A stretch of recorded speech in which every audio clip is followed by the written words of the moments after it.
was the Dial H in-house orchestra with their hit, Thor, Where Did You Go? That's right. Thor Jurgensen and his band have taken a little time off. They came off tour. I'm sure you guys had to cleanse a lot of drugs out of your system and get the taste of hookers and no telling what else out of your mouths. I don't think we want to discuss that on here. Hello and welcome to Dial H for Heroclix. This is episode 58. I'm your host, Hunter Smith. With me today is my cousin and good friend, Austin Smith. Hola. And the man who spent more time on the mound than Satchel Paige, Mr. Drew Alderson. How we doing? Today we are going to talk about GenCon. I did a solo podcast from GenCon last week. Without telling me, I would have been on it. Very brief, but so it went well, actually. I didn't get a lot of feedback, like sound or anything. You could actually hear me pretty well. And he stole my fucking idea, but continue. We are going to do a GenCon wrap-up episode, basically, today. We got the whole crew here. We all went to GenCon.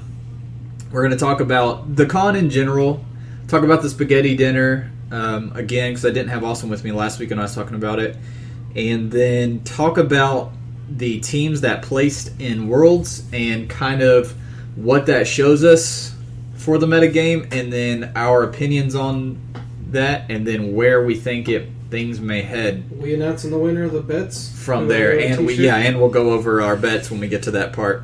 And Austin does owe you a t-shirt. So, hopefully you wear a 3X or a 2X, because that's about all I have left, but we'll get to that. Let's start with news. There's not a whole lot, of course, with GenCon season coming up, there's usually not a lot of spoilers around this time. So, really all we have to say is happy Guardians of the Galaxy release, if you guys haven't already gotten some. What the fuck? It's a great set. I've definitely enjoyed it a lot for the theme, for the characters, and it also is the first set, and as long as I can remember, that has this many generics and this many different generics. I mean, there's a generic lover. There's so many teams I want to play. Yeah. So if you guys haven't gotten it, it's definitely a good set to buy into. It would be a great set to buy a brick of because there's so many different figures. You're not going to get a lot of dupes, and if you do, they're probably going to be generics. Yeah. Because pretty much all the generics are in the common slot. Other than that, some of the clicks that are going to be in Yu-Gi-Oh! Wave 2 that we didn't know for sure were going to be in it have been confirmed, including the other chase besides Blue Eyes Ultimate Dragon, Mother Lovin' Jinzo. Hell fucking yeah. And not only that, Valkyrian the Magna Warrior. That's the only respite from the sheer depression I have over this set. Valkyrian will be one of the super rares, and then the 3 Magna Warriors, Alpha, Beta, and Gamma, are the rares. So, if you guys would like to check out the entire list for the Yu-Gi-Oh! Heroclix Series 2, if you are a Realms member, I will paste this URL in the podcast description, and you guys can go check it out. See the whole list for yourself. Again, there's only 20 figures. But we did get confirmation on the 2 chases, Blue Eyes Ultimate Dragon and Jinzo makes us very happy. Whatever WizKids guy isn't making the Sabretooth in a trench coat apparently decided we're not going to have a Barrel Dragon either. That's true, we did not get it. Or a slot machine. Screw this guy. There's still Wave 3 to look forward to. But Austin, to get a Sabretooth in a trench coat, we're going to need to get a Sabretooth with Brotherhood of Mutants keyword first, and that's just... Or a Sabretooth that's not a chase. Yeah, seriously. One of the two. I'm pretty sure also, for common Sabretooth... Yeah, and I just brought up the other day, the freaking Fantastic Four is not even in Modern Age right now, but that's another rant for another day. Other than that, that's pretty much the news. Anybody else think of anything? I mean, it's pretty much dead because of GenCon, of course. Yeah. So let's move right into talking about GenCon. You heard it here, ladies and gentlemen. Heroclix is dead. Heroclix. Dead game. It's dead. Gone the way of Pirates of the Spanish Main. R.I.P. We declare time of death. 7:31 p.m. Eastern Time, 8/23/2014. Spaghetti dinner was Thursday. As I said last week, if you didn't go and you had a chance to, hi. Drew, you had to work, so that's certainly understandable. I definitely suggest you guys trying to get in next year. It was a very good time. I had so much fun this year. I regret not going last year. I do too. That was my first thought when we were leaving. I was like, man, why didn't we do this last year? I mean, we were even, we could have just skipped our tournament. Food was great. Food was free. Yeah. Thanks to Jameson, Gaucho King on the Realms. He's a great guy. He's played our venue a couple times. One of the nicest, players that I've played against, and he's just an all-around really good guy. There were a lot of nice people there. We met Typhoon from, I don't know, I never know if it's Typhon or Typhoon. Typhon, there's only one. How he says it, but Typhon from Realms, and some other guys. Howard was there and some other people, and everybody was super nice. As we said, they had a couple of representatives from WizKids. Some we're familiar with, some we're not. And they were pretty cordial and answered all the questions that were asked to the best of their abilities. They couldn't say anything about kind of spoiling anything that's not already announced. But they answered all the other questions. Some people... Let's go through. I tried to last week. I couldn't remember them all, Austin, but think of some of the questions they asked that they were... the Battle Royale map? So if you guys aren't familiar, if you didn't get to go to Gen Con this year, they made some new Battle Royale maps. There's 2 different ones, and they're both... pictures are up on Reddit, actually, if you're interested. Sweet. I'll try to find those and also copy that, paste that your URL in the podcast description. But they were really fun. And so some people were saying, hey, we love these new maps. Is there any chance we'll be able to get these in the future? And they basically said if they get enough requests for it, they will find a way to put it in something in the future. What the WizKids guys kept saying in general was WizKids responds directly to mass fan feedback. So if we want something bad enough, get a large group and do an email campaign, do something about it. Because if we show interest in something, they'll do it. So, like they said for the maps, for instance, there was another thing, what was it, where if the fans... Oh, for side tournaments and extra sets. They're like... Someone had asked about like if we're ever going to see the other Dota one or any of those others, and he goes basically Mage Knight. Someone was asking about Mage Knight too, and they basically said, look how many of those starters and stuff are still on your store shelves, and that will pretty much tell you. So if you really like a set enough to where you want them to make another one, make sure you buy it. I bought so much of Mage Knight. I know, I did too. He was talking about that. I was like, shit, we sold so much Mage Knight, and then I sat there and thought about it. And I was like, me and Drew pretty much bought all of it because I bought 2 cases and you bought a case. Yeah.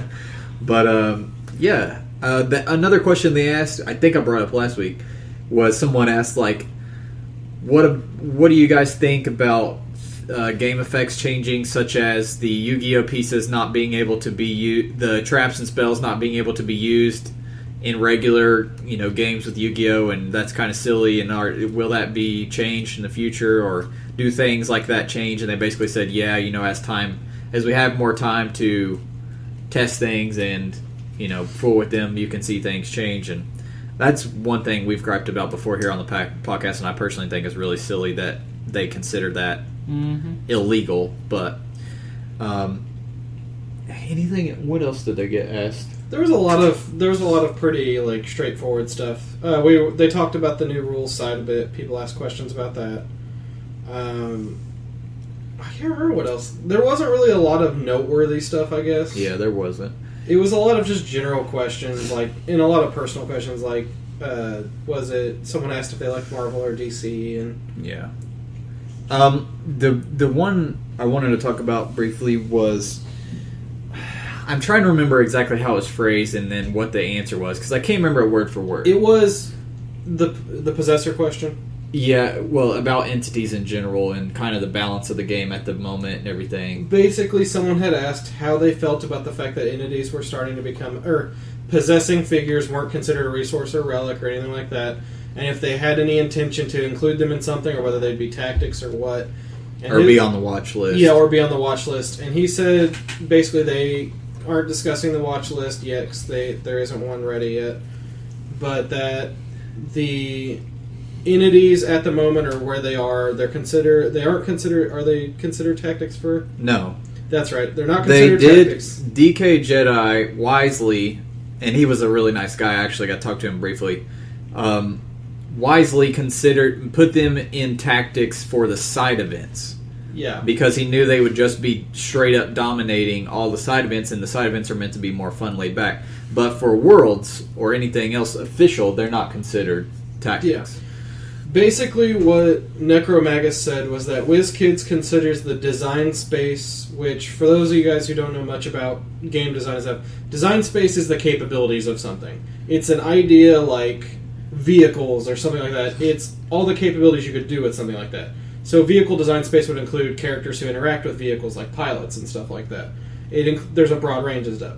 He said that WizKids thinks there's enough design space with possessors that they don't want to directly start instantly ruling them or shoehorning them into anything just yet. Which I think, honestly, was him basically saying that Trinity War is going to have a bunch of possessor stuff. That's one way to look at it. That's just the thing that... There's a couple reactions to it, I think, potentially. Yeah, no, I can definitely see one would be... That was kind of one of the first things I thought, too, is, well, maybe he's basically saying... To add to what you're saying real quick before we talk about reactions, he also kind of said, like, don't try not to look at the game right now as it is at this moment and try to think of where it can go from here with entities how they are now. So, with that said, there's a couple different reactions. One is what you said, that maybe he's basically saying, without saying, that there are answers to those coming soon. Whether it be more possessions, maybe Marvel possessions, and or maybe different ones in Trinity of Sin or something like that, or whether there's going to be a silver bullet, or something else that kind of nerfs them a little bit. That's one possible reaction. Yeah, that's my personal guess. The other reaction would be that basically WizKids has no idea what they're going to do with they're going to get well, I'll get to that one, or that they're going to straight up nerf them. Into the ground. With a watch list, yeah. With a watch list or something. And then the third one is kind of... There's actually four. The third one is he has no idea. And they basically may not know what to do about it. You know what I mean? Like, it may be way more powerful than they initially thought that it was going to be. Really? I don't see how... The fourth option is... that they're going to try to fix the problem, either not necessarily through a silver bullet, but by putting something else out that kind of maybe takes attention away from the entities or something like that, or maybe interacts with them in one way. And that's something we've kind of talked about before, is how the game is ramped. It ramps. It's starting to get worse every year, honestly, about, everybody likes to use the term power creep. It's a little bit power creep. It's a lot of complexity creep. But it's a lot of... you say it best. It's a lot of complexity creep. DK Jedi brought that up, actually. When he was talking about side tournaments and stuff, he said the reason he didn't want possessors to be enabled in it was because he liked the idea of people playing cliques casually a little bit and still in a little bit of a competitive atmosphere, but primarily all the information you need is on the board. Yeah. Looking at cards and stuff is the extent of it. Like, you shouldn't have to be checking 4 different resource dials, all the possessor dials, all that stuff, just to know what your opponent can do the next turn. Which I totally agree with. Battlefield information is something they talk about. Yeah. Rosewater with Magic talks about a lot. So, the first one you mentioned, which is... The one the silver bullet. This will be fine. As long as it's Constantine and he's 30 points. No, as long as it's not a chase. 25 points. As long as the silver bullet is not a chase, everything's fine. That's true. Lydia Malor wasn't. Jeez. I don't think it's fine. I don't think that's a good answer to creating a solid metagame. You're right, it's not, but they've really gotten themselves in anus deep here, and But the thing is, this happens with... we could have said the same. Every major. This is a every 4 month type of thing for them, and it's good. The thing is, I think it's almost worse him saying that if he really does mean that, if he really does mean you guys hold off, just wait and see what we got coming next, basically. That you're not going to care about entities, like it's worse. Let's look at the timeline since we've started playing.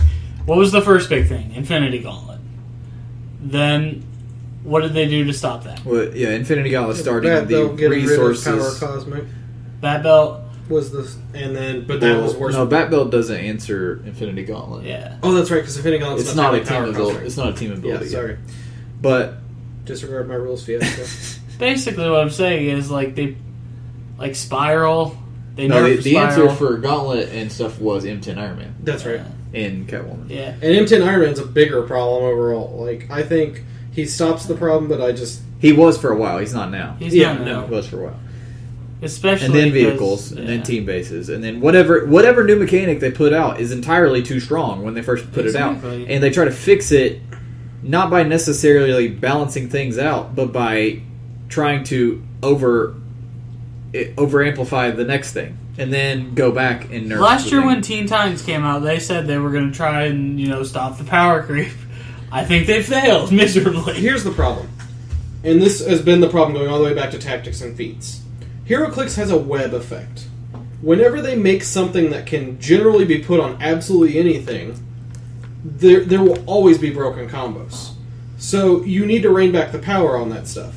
The problem was, these possessors are so powerful in general that when they're comboed with anything, you could put a possessor on damn near anything for 25 points and get your 25 points out It's of the it. fact that they can be combined with resources honestly. That is too. What it is. I honestly believe we're going to see more possessors in Trinity War. I think this is a mechanic they want to explore more. Not exactly agreeing with that. I just think it's what they're going to do. I definitely... And I definitely think they're going to make watch list. Yeah, well, that's for sure. Given the fact of when we get to the results of GenCon and everything. My whole take on it is not going to happen, and of course, there's no chance in hell it's going to happen, but I kind of talked about it last week, is me and Phil talked about this before, I think. The good thing about, and I think me and you talked about it too, on the way home, the good thing about having a quote-unquote modern age, for Heroclix, modern age, or for Magic, it's why they do rotation block systems, or whatever. The point of having a rotation system, well, not really the main point, but one of the big perks. Actually, it usually is the main point. Is if you totally jack up and you do put out something that is totally stupidly just... We screwed the pooch on this one. It's too powerful. I'm not saying entities are necessarily that, because I don't think they're quite that bad, as we've seen in other games. They are not team-based. Like Magic. Yeah, they're not team-based at the time T-based came out. Exactly. But when you totally have just created a monster, not just one single thing, but just everything together as a whole, you can wait it out and start from scratch. Yeah. But I don't think that's what WizKids is interested in doing. I think the problem I see is WizKids, a couple things, doesn't test competitively enough. They don't test enough. Period. They just need to anyways. drag spawns On any in game, and on any G-Ready of their all them in there. on any of their games, not just Heroclix, on any of their games. Yeah, it's just... Number two, and I hear that from people who don't even play HeroClix, who've played other WizKids games. Number two, they don't care enough about the metagame in general, and that's fine, because if that's not their interest, that's fine. We honestly are kind We're the minority. We're trying to create a metagame out of a game that's not necessarily initially was created to have a metagame, to be a solid, balanced enough game. This isn't Magic we're talking about. You know what I mean? Like, the game is not innately balanced enough. It's not built to be a competitive It's not game. built to be competitive. It's just not flat out, not to sound harsh, because I love the game. It's probably my favorite game, and I'll probably play it till the day I die with my kids when they stop making this years from now. But it's a bad game, to be totally honest. It is. HeroClix is not a good game. It's a terrible It's not a game. quote-unquote good game, but I love it, and it's one of my favorite games, and always will be. I don't know what it is. From a game design standpoint. But from a game HeroClix design is standpoint, it's a mediocre game, I'll say that. I wouldn't say It's a bad. fucking mess, So man. when we in general, I say we as far as players who have a strong interest in the game, we are trying to take a game that's not necessarily at a competitive level, has the legs competitive, and we're trying to make it competitive. And the company is not helping interested enough in making that viable. They are interested in promoting it, having a Worlds, and trying to promote more tournaments, because that helps sales. what? It drives sales. And the company is only worried about making sales. And that's fine. It's a company. That's what it's supposed to do. I'm not mad at Wiz. People think we do nothing but shit talk WizKids on this podcast, and that's not totally true. They do good things. They do good things too, and when they do good things, we tend to give them a lot of credit. In fact, I feel like we play devil's advocate more than the people that we talk to on Realms and in person. But anyway, I know we come off on the podcast as, we hate WizKids. That's not necessarily true. It's because we say all the It's because we also tell the truth. Terrible. We don't pull punches either, though. That's the problem. Yeah. Anyways, we don't kiss ass. The thing is, Drew does, but that's another story. They're a company. I love I understand that that's their main focus. I understand that they're trying to pump out more product because it just drives more sales. And that's the reason that we will never see them do what they should do and chill the fuck out and let all this bad stuff rotate out, hire some good playtesters and thinkers, and start from scratch and actually try to make it competitive, because the potential is there. You have a game with enough different mechanics. I mean, just think about the limitless options you have with this game if you're a designer with special powers, because it has enough different interactions to make a to make something special. It really does. But honestly, when you have that many interactions, as we see with other games, we keep bringing up Magic. That's just because Magic has it so nailed down these days.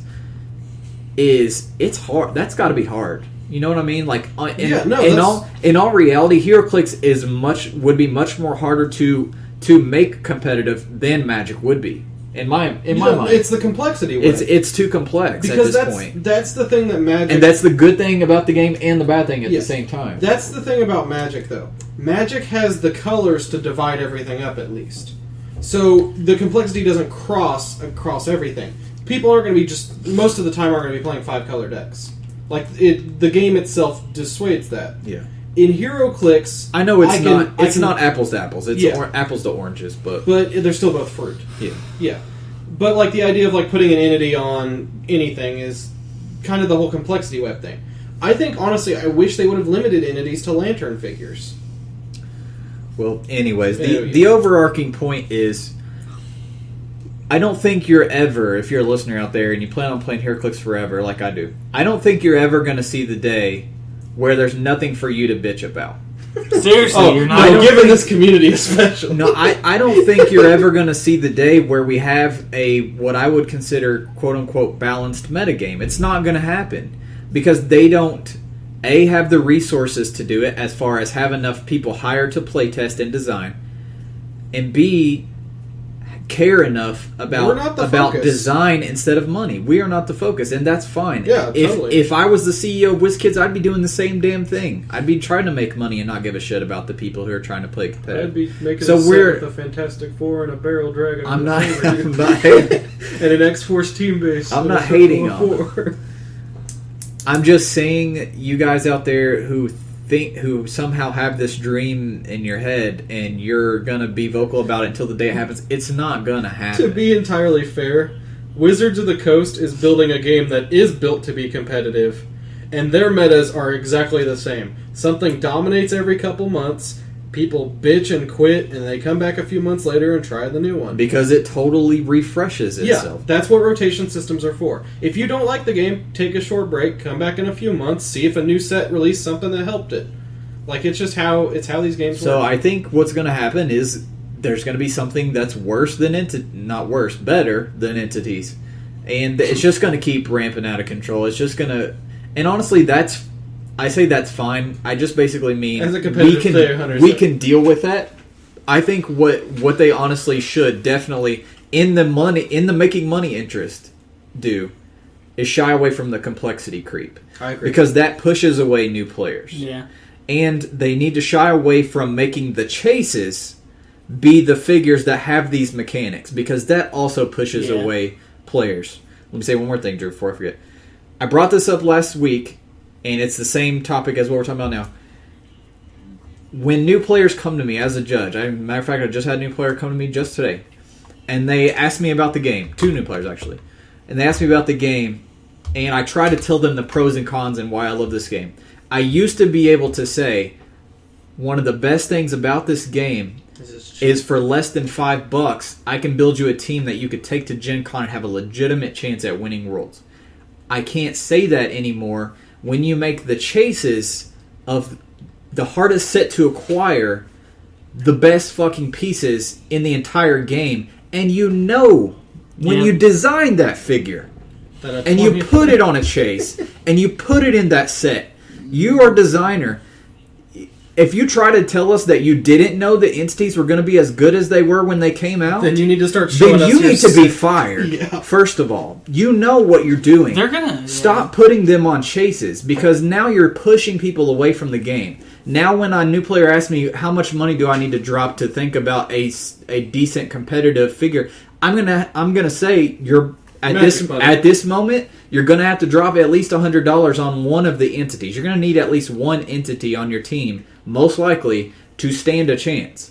I'm gonna have to now that $5 figure that I used to be able to throw out is now up to about 120, 150. To be totally honest, and that's a sad thing. That's a sad thing because that is something that will affect the game monetarily. And it will, in time, eventually kill the game. And the game is going to die. In the next few years, it's going to die. It's going to happen. Because they did it before and they're going to do it again. Can we all, be honest and say, you can sit on Realms all day and you can say how happy you are or how mad you are, but we can all agree we're at the peak. In terms of popularity, in terms of I think we're getting sales. there. I think it'll go up a little bit more. But yeah, we're getting there. It's nearly I disagree. There. I don't. I think we're getting close. I think, to be fair and to be to WizKid's credit, while things keep swinging heavy one way or the other, I have to give them credit for trying to a point in the last year with the watch list and stuff like that. Oh, for sure. That they're definitely trying. And I have to give them full credit there. I do think the game has another, 5-6 years in it. I think it's going to take 1 year of 2 or 3 big screw-ups, and the game will be dead. Well, this is the first. The only thing that keeps it going is the fact that it's about comic characters. Yeah. The game innately, while it is a good game, it doesn't attract enough people that love the mechanics to be able to stay in money. So, I think the game will always be around. I just mean will a decent chunk of people actually play it. But yeah, look at this year at Gen Con. The Battle Royal tables were literally always full. I always saw someone in line until the end of the night. That also had a lot to do with Guardians being the... Yeah, that was such a good move on their part. Yeah, that was okay, listen. It was a good move. But what the fuck are you going to do about DC? Well, they gave out the things. Which some of our friends were playing all the DCs just because they wanted the construct. So Guardians. That was a good move, I guess, too. Yeah, but we didn't know until... And another to WizKid's credit, they did this year's Gen Con. They ran a lot better than previous years. Yeah, and I talked about it, and we're going to get to that. I just wanted to finish the spaghetti dinner before we moved on to the next thing. So we got the WizKid's brand. We got because we were talking about the question, and that was the question. So honestly, it's almost. I don't know. We all legitimately love Heroclix, right? Yes, of course. We wouldn't be on a freaking podcast. Okay, Austin likes it the least of us, but he still likes it. Yeah. He still enjoys it and still will keep playing it. We've been playing this game for a year is a year of our lives dedicated to one thing. That's more than a year. More than a year. I mean, more than a year. More than a year. Me and Hunter played the Street Fighter 7. It's just this is our hobby, and this is what we care about. I spend more time on here. We don't have to do a stupid podcast about your fucking game, but yet we do. You could at least, I don't know. I just fucking WizKids. I feel like, to sum up what I think is going to happen, I think they're definitely going to make watch list, and I think given the themes in Trinity War and the fact he was talking about design space, if he does have information about it, which, to be blunt, people don't use the term design space unless they're involved in design. Mm-hmm. Which that's what led me to wonder. Yeah. Because design space is not something generic people just throw out. Mainly rules design, which makes it even more funny. We're getting the 7... Probably the guy who designed the entities in general, and that's why we're getting the 7 deadly sins as attachments to Pandora's box. That's a given. Yeah. If you really think about it, what else are they going to put as attachments to that resource? God, I don't know, but while we're talking about design... A good move by the company. I know it's going to cost you a little money, but in my mind, you're making enough money these days. I brought this up on Realms one time when I got crucified, and then at the end, people were kind of PM me and were like, actually, I thought you made a whole lot of sense. WizKids makes enough money off of us, in the last couple years especially, with how much product's been pumped out. why not hire more designers and more testers? Why not? I know it's going to cost you some, but it's not going to cost you that much. For one, those mother lovers cannot get paid that much. Mother lovers? Yes. I'm trying not to cuss as much on this podcast. Yeah, we've had a We few cuss too rough much. episodes. We get going and then we just get out of control.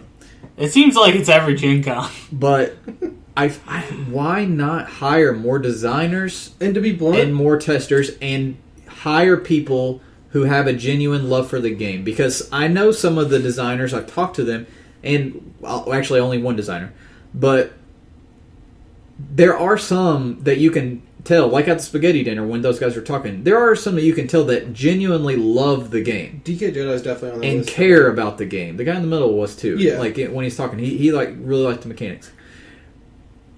You need more people like that in your. Why not hire two more designers Because- and 4 more play testers? That's not going to cost you that much money Yeah. right now, and it's going to increase the longevity of the game potentially by a few years if you can get it reined in competitively. Because the thing is, yeah, I get what you're saying. You know, don't look at what's happening right now. But here's the problem: you created a bad environment during the time of your so-called worlds. This is when people are paying the most attention to the metagame. Yeah. This is when people actually care 2 what's months going on in ago. the metagame, Yeah. and you screwed the pooch right now. So yeah, you can say look to the future, and I understand that, and I appreciate that, and that's a great point. That's a great point that we overlook personally, and the Heroclix game people is designed in a general. year out. But you need to think about, the game is designed over a year from what we've heard from them in the past when people have asked questions.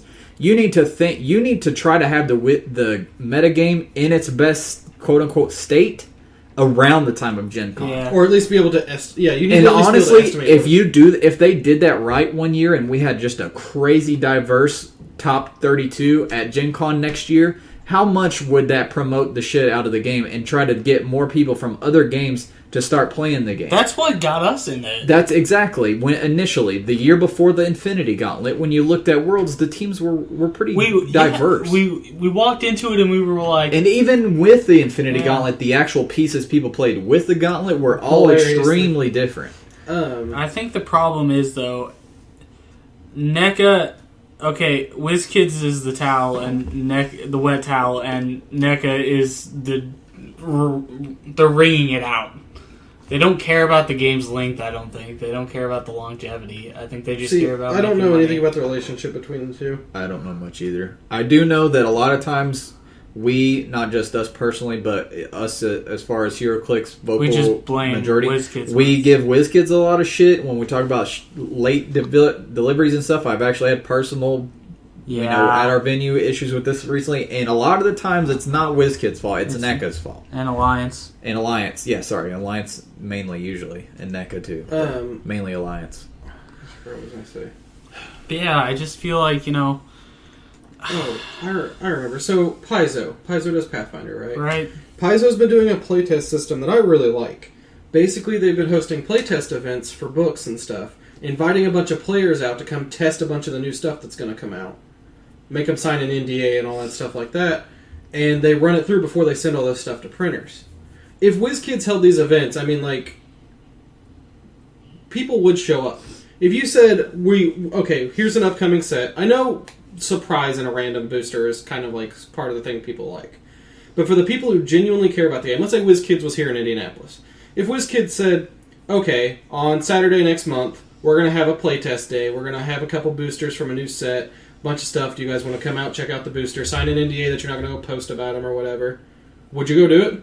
Yeah. Well, honestly, I wouldn't do that I wouldn't have just put it out blanket like that. But you could, through Worlds, the players that are constantly in there, Yeah, seriously. George, and the people who get top 3 every year, you could create a closer knit group of playtesters that you could have come out. You could pay to come out every couple sets and playtest some ideas that you have coming up the next. But I mean, like, think about it. If they had held, I get what you're saying. if they held an open event, The and reason they showed the entities, boom, everyone would have just been like, "This is stupid." I'm just saying the reason I wouldn't do it your way is because there are a lot of people. people that, will break the NDA there's no, there's that's no true. doubt.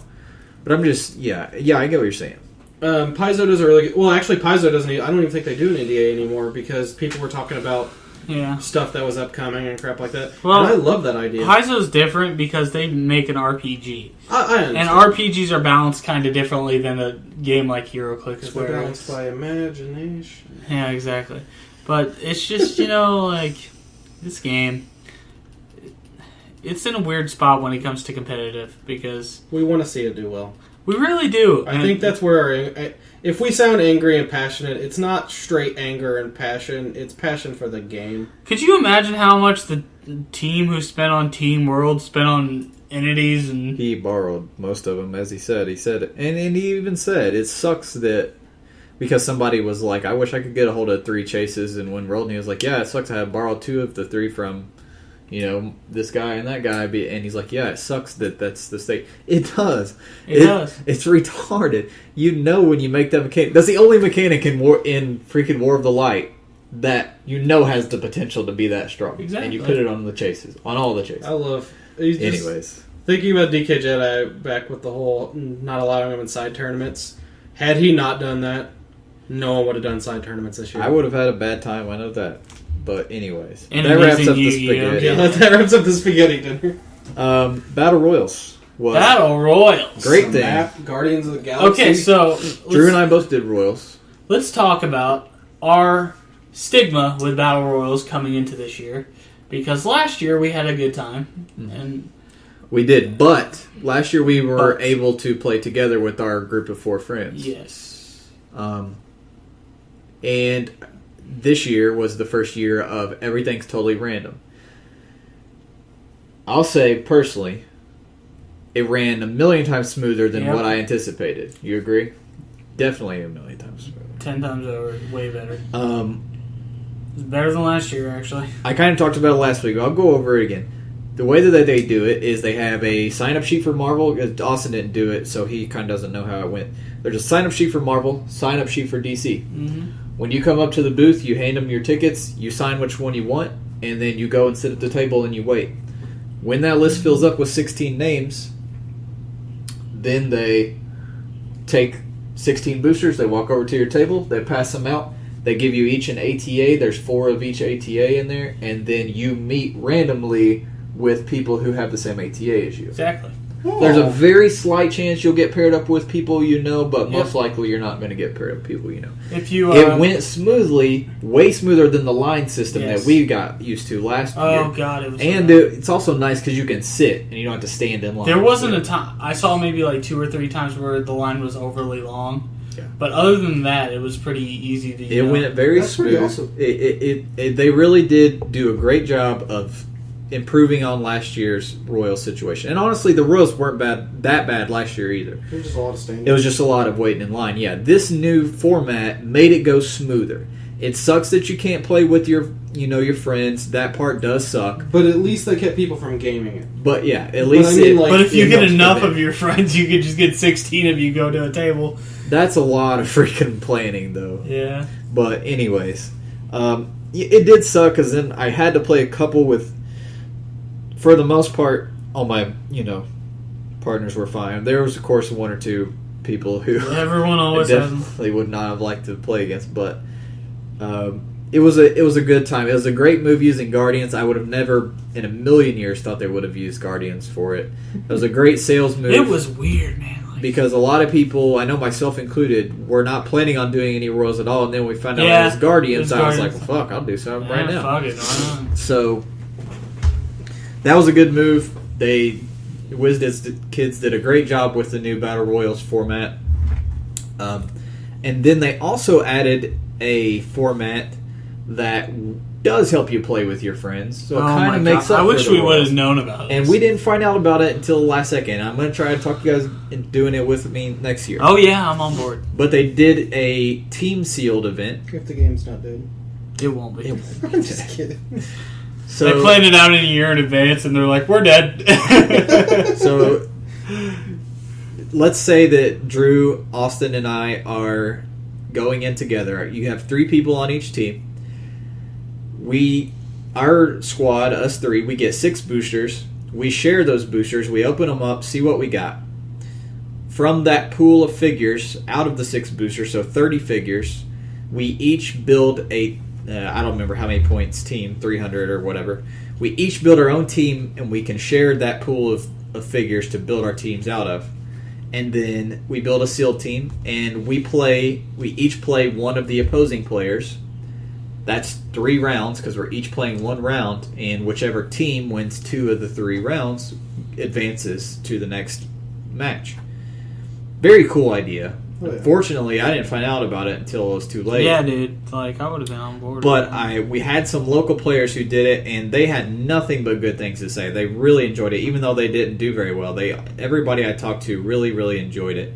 And then they also did instead of doing a Golden Age Worlds this year, they did a team constructed Worlds side of things too.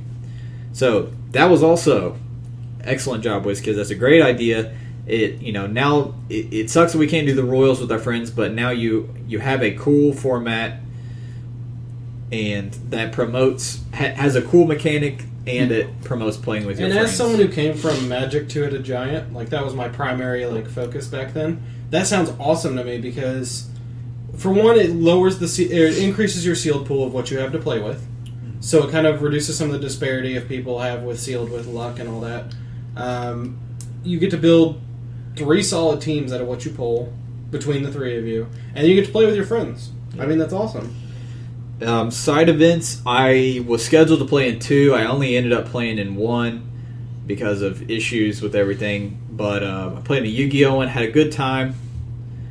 Met some fans of the podcast. Met some friends that we made friends with last year, like Rock Gut and Charlie, and saw those guys again. They're great, really nice guys. Played with everybody in the Yu-Gi-Oh! Event I was in was really, really nice.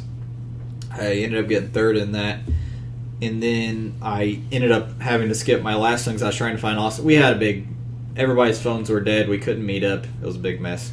So I ended up buying walkie-talkies for next year. I ended up not getting to do my last event, but from what I heard, the side events went smoothly as always, and everybody had a good time. And that's honestly, I know that not very many people unfortunately show up for the side events, but I think that's the best thing about I agree. The WizKids, because it's a more laid back environment. You're playing with your friends pretty much.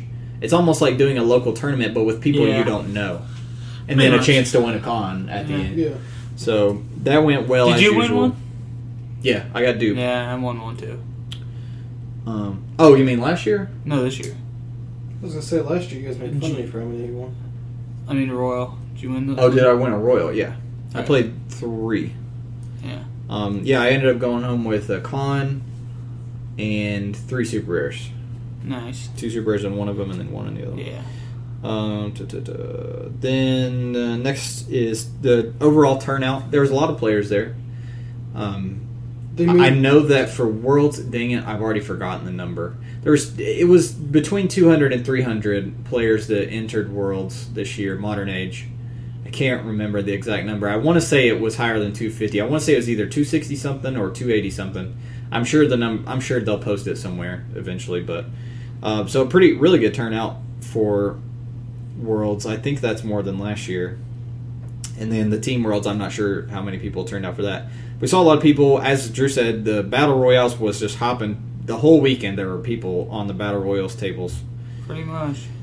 And a lot of you guys came, got some shirts and said hey to us, and it was really nice meeting all of you guys. I can't, of course, remember everybody's names, but a lot of people, I had my shirt on Saturday, and a lot of people came up and said, hey, yeah, Drew had a shirt on Saturday Nobody too. said hi to me and I had my shirt on. Some guy... Yeah, but you weren't in the Heroclix area. I was walking away from the food trucks, and some guy passed by me, and he goes, hey, I heard you're on a podcast, and I'm like, oh, you son of a bitch. When I was walking from the food truck, I didn't get to talk to him because we were in a crowd, but he was like, hey, Dolly Heroclix. I was like, hey, what's up?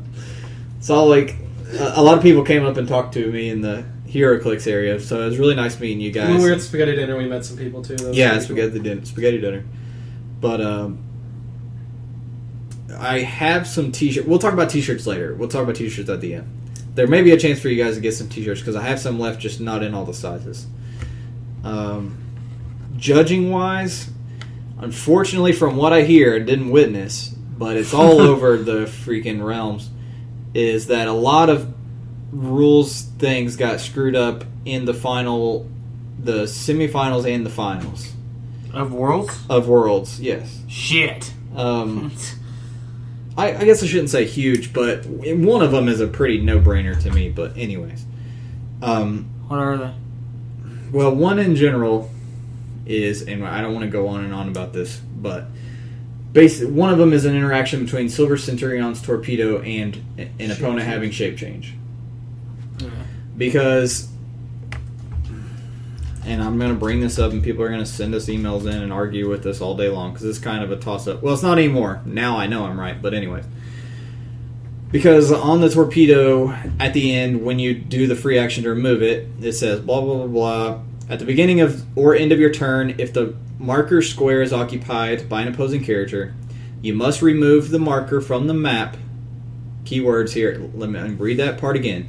You must remove the marker from the map and make a close combat attack roll against that character with an attack value blah, blah, blah, blah, blah, blah. People are claiming that even if the defending character makes their shape change roll, That they wouldn't be safe. the attack still must happen because it says you must remove the marker from the map and make a close combat attack roll against that character. Mm-hmm. So they're saying that the must would apply to both segments of that sentence. You must remove the marker and you must make a close combat attack roll. Personally, I can see it either way. If it came up at my venue, I would just assume that the must only applies to the part that it's on. And I would say that if they made their shape change, then the attack fizzles and the marker's already removed from the map, so you're fucked. It's order of operations. You remove the marker Pretty from much. there, you make an attack. If the attack doesn't land... That's how I personally see it. That's how I would personally rule it. That's how it makes sense. People were arguing it on Realms, so I did some searching because people in the thread kept saying, no, it's already been ruled that it would happen regardless. I could not find anywhere, and I spent almost half an hour just looking through every Silver Centurion freaking thread that's on the Realms. I could not find one that officially an orange said that it, no matter what the shape change is, that you still get to do it. I saw one post where one person said, a notable person who has done very well in competitive clicks, says that it doesn't matter what happens with shape change, they would still get the attack. Nobody for the rest of the thread referenced his thing or disputed it or anything because they got caught off on another side tangent about free actions and making multiples and that shit. They, as usual, the thread got sidetracked. So that's the only time I ever saw anybody, and he's not an orange. That's the only time I ever saw anybody even say it. People in the thread kept quoting, saying that here's the thread. I opened the thread. All the thread was that an orange was confirming that it is for sure Silver Centurion making the attack and not the pulse bore torpedo. That doesn't have jack shit to do with the shape change interaction. Exactly. So that same day, this is 2 days after Worlds, and this is what's kind of funny and kind of shady. 2 days after Worlds, here, I'll say this. At GenCon, anyways, now that we've described what happens, at GenCon, they let him do the attack. He made shape change, they removed the marker. If I remember correctly, he made shape change, they removed the marker, and the attack failed. And then the Silver Centurion player went on to lose.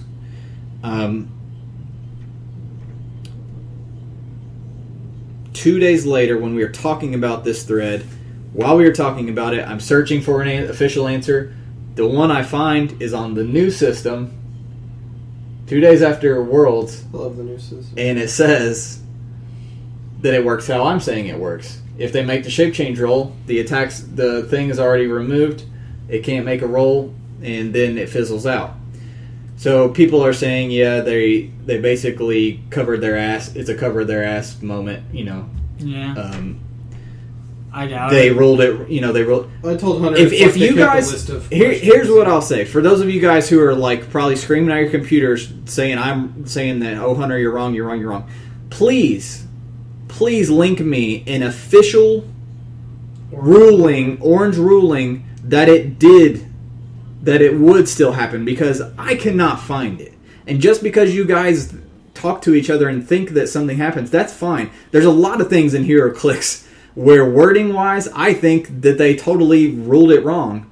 But and favorite term, screw the pooch. And I can talk to my local friends that are judges and say, yeah, this is really wrong. But just because me and Phil say this is stupid, we still have to rule it by how it's officially ruled. And so if the official ruling is this, then this is how it is. Whether you agree with it or not, you have to go by the official format. It doesn't matter, what you personally think it should, you think it should work. So anyways, now, as far as we're concerned, now that it's on the new thing, you make the attack and it doesn't if they get shape change, then they get the shape change, and the attack is over, and the thing's already removed from the map. So that's how it works officially, for anybody wondering. That was one rules thing that was debatable. Okay.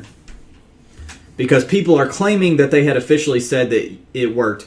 I can't find that, but feel free to argue with me, whatever.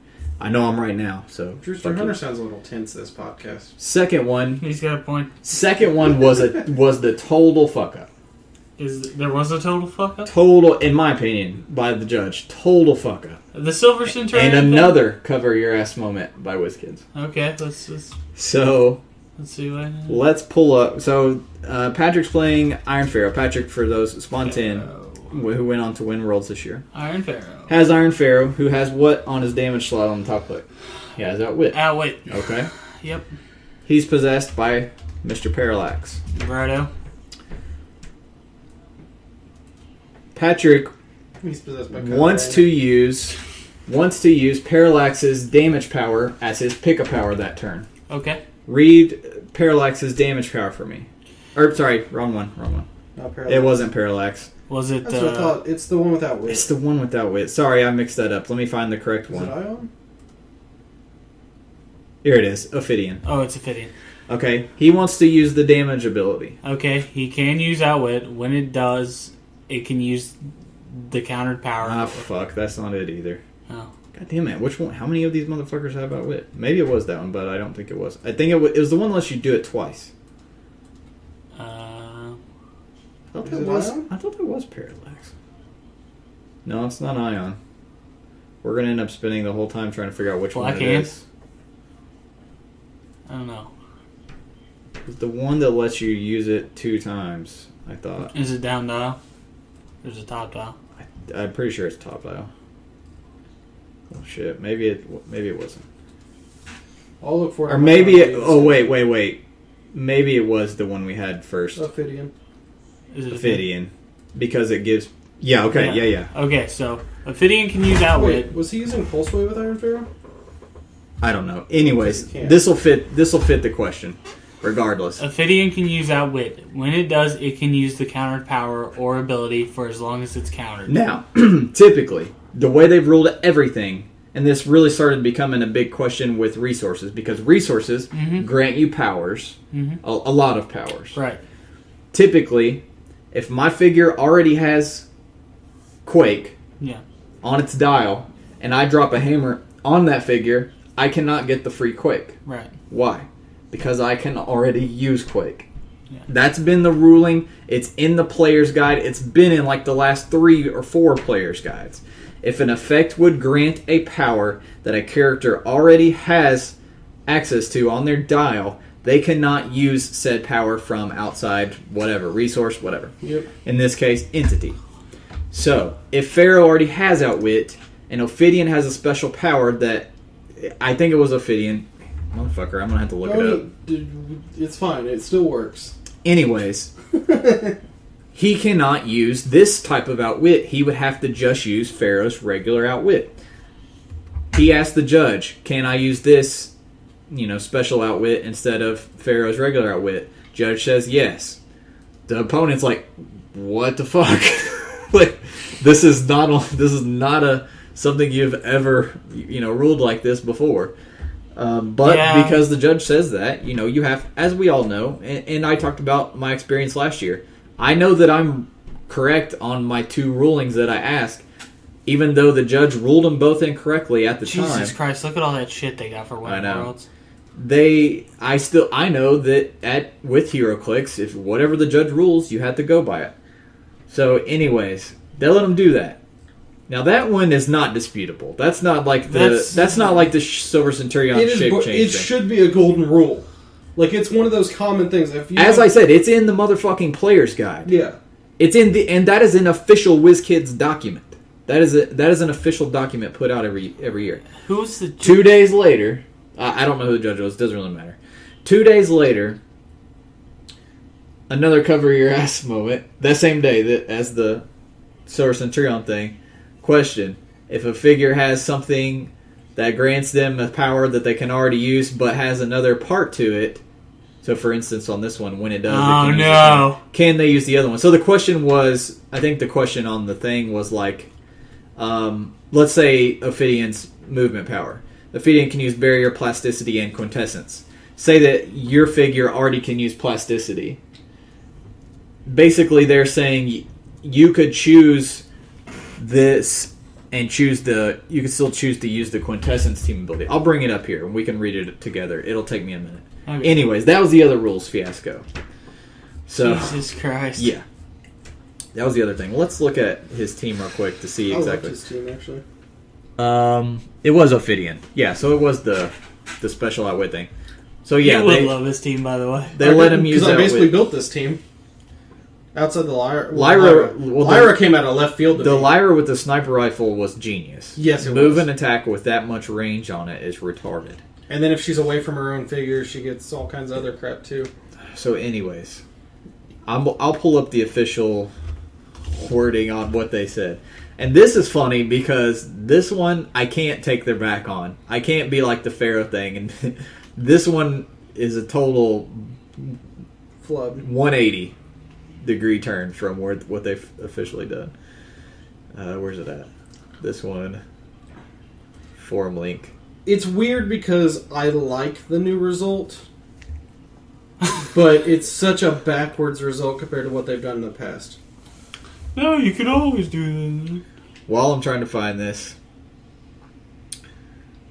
I'll quickly talk about Edward. Our friend Edward. I saw him. Friend of the podcast. Edward High. Finally got to meet him. Never met him in person. Why didn't you guys tell me? I only got to see him for a split second, unfortunately, which really depressed me. Yeah, I actually really wanted to hang out with him while he was up here, and freaking work did not allow it. Bought the bastard a beer. I saw him. But he got 19th, I think. 18th, yeah, 19th. Something like that. He's in top 32, which is damn impressive. I so was pretty happy congratulations. for him.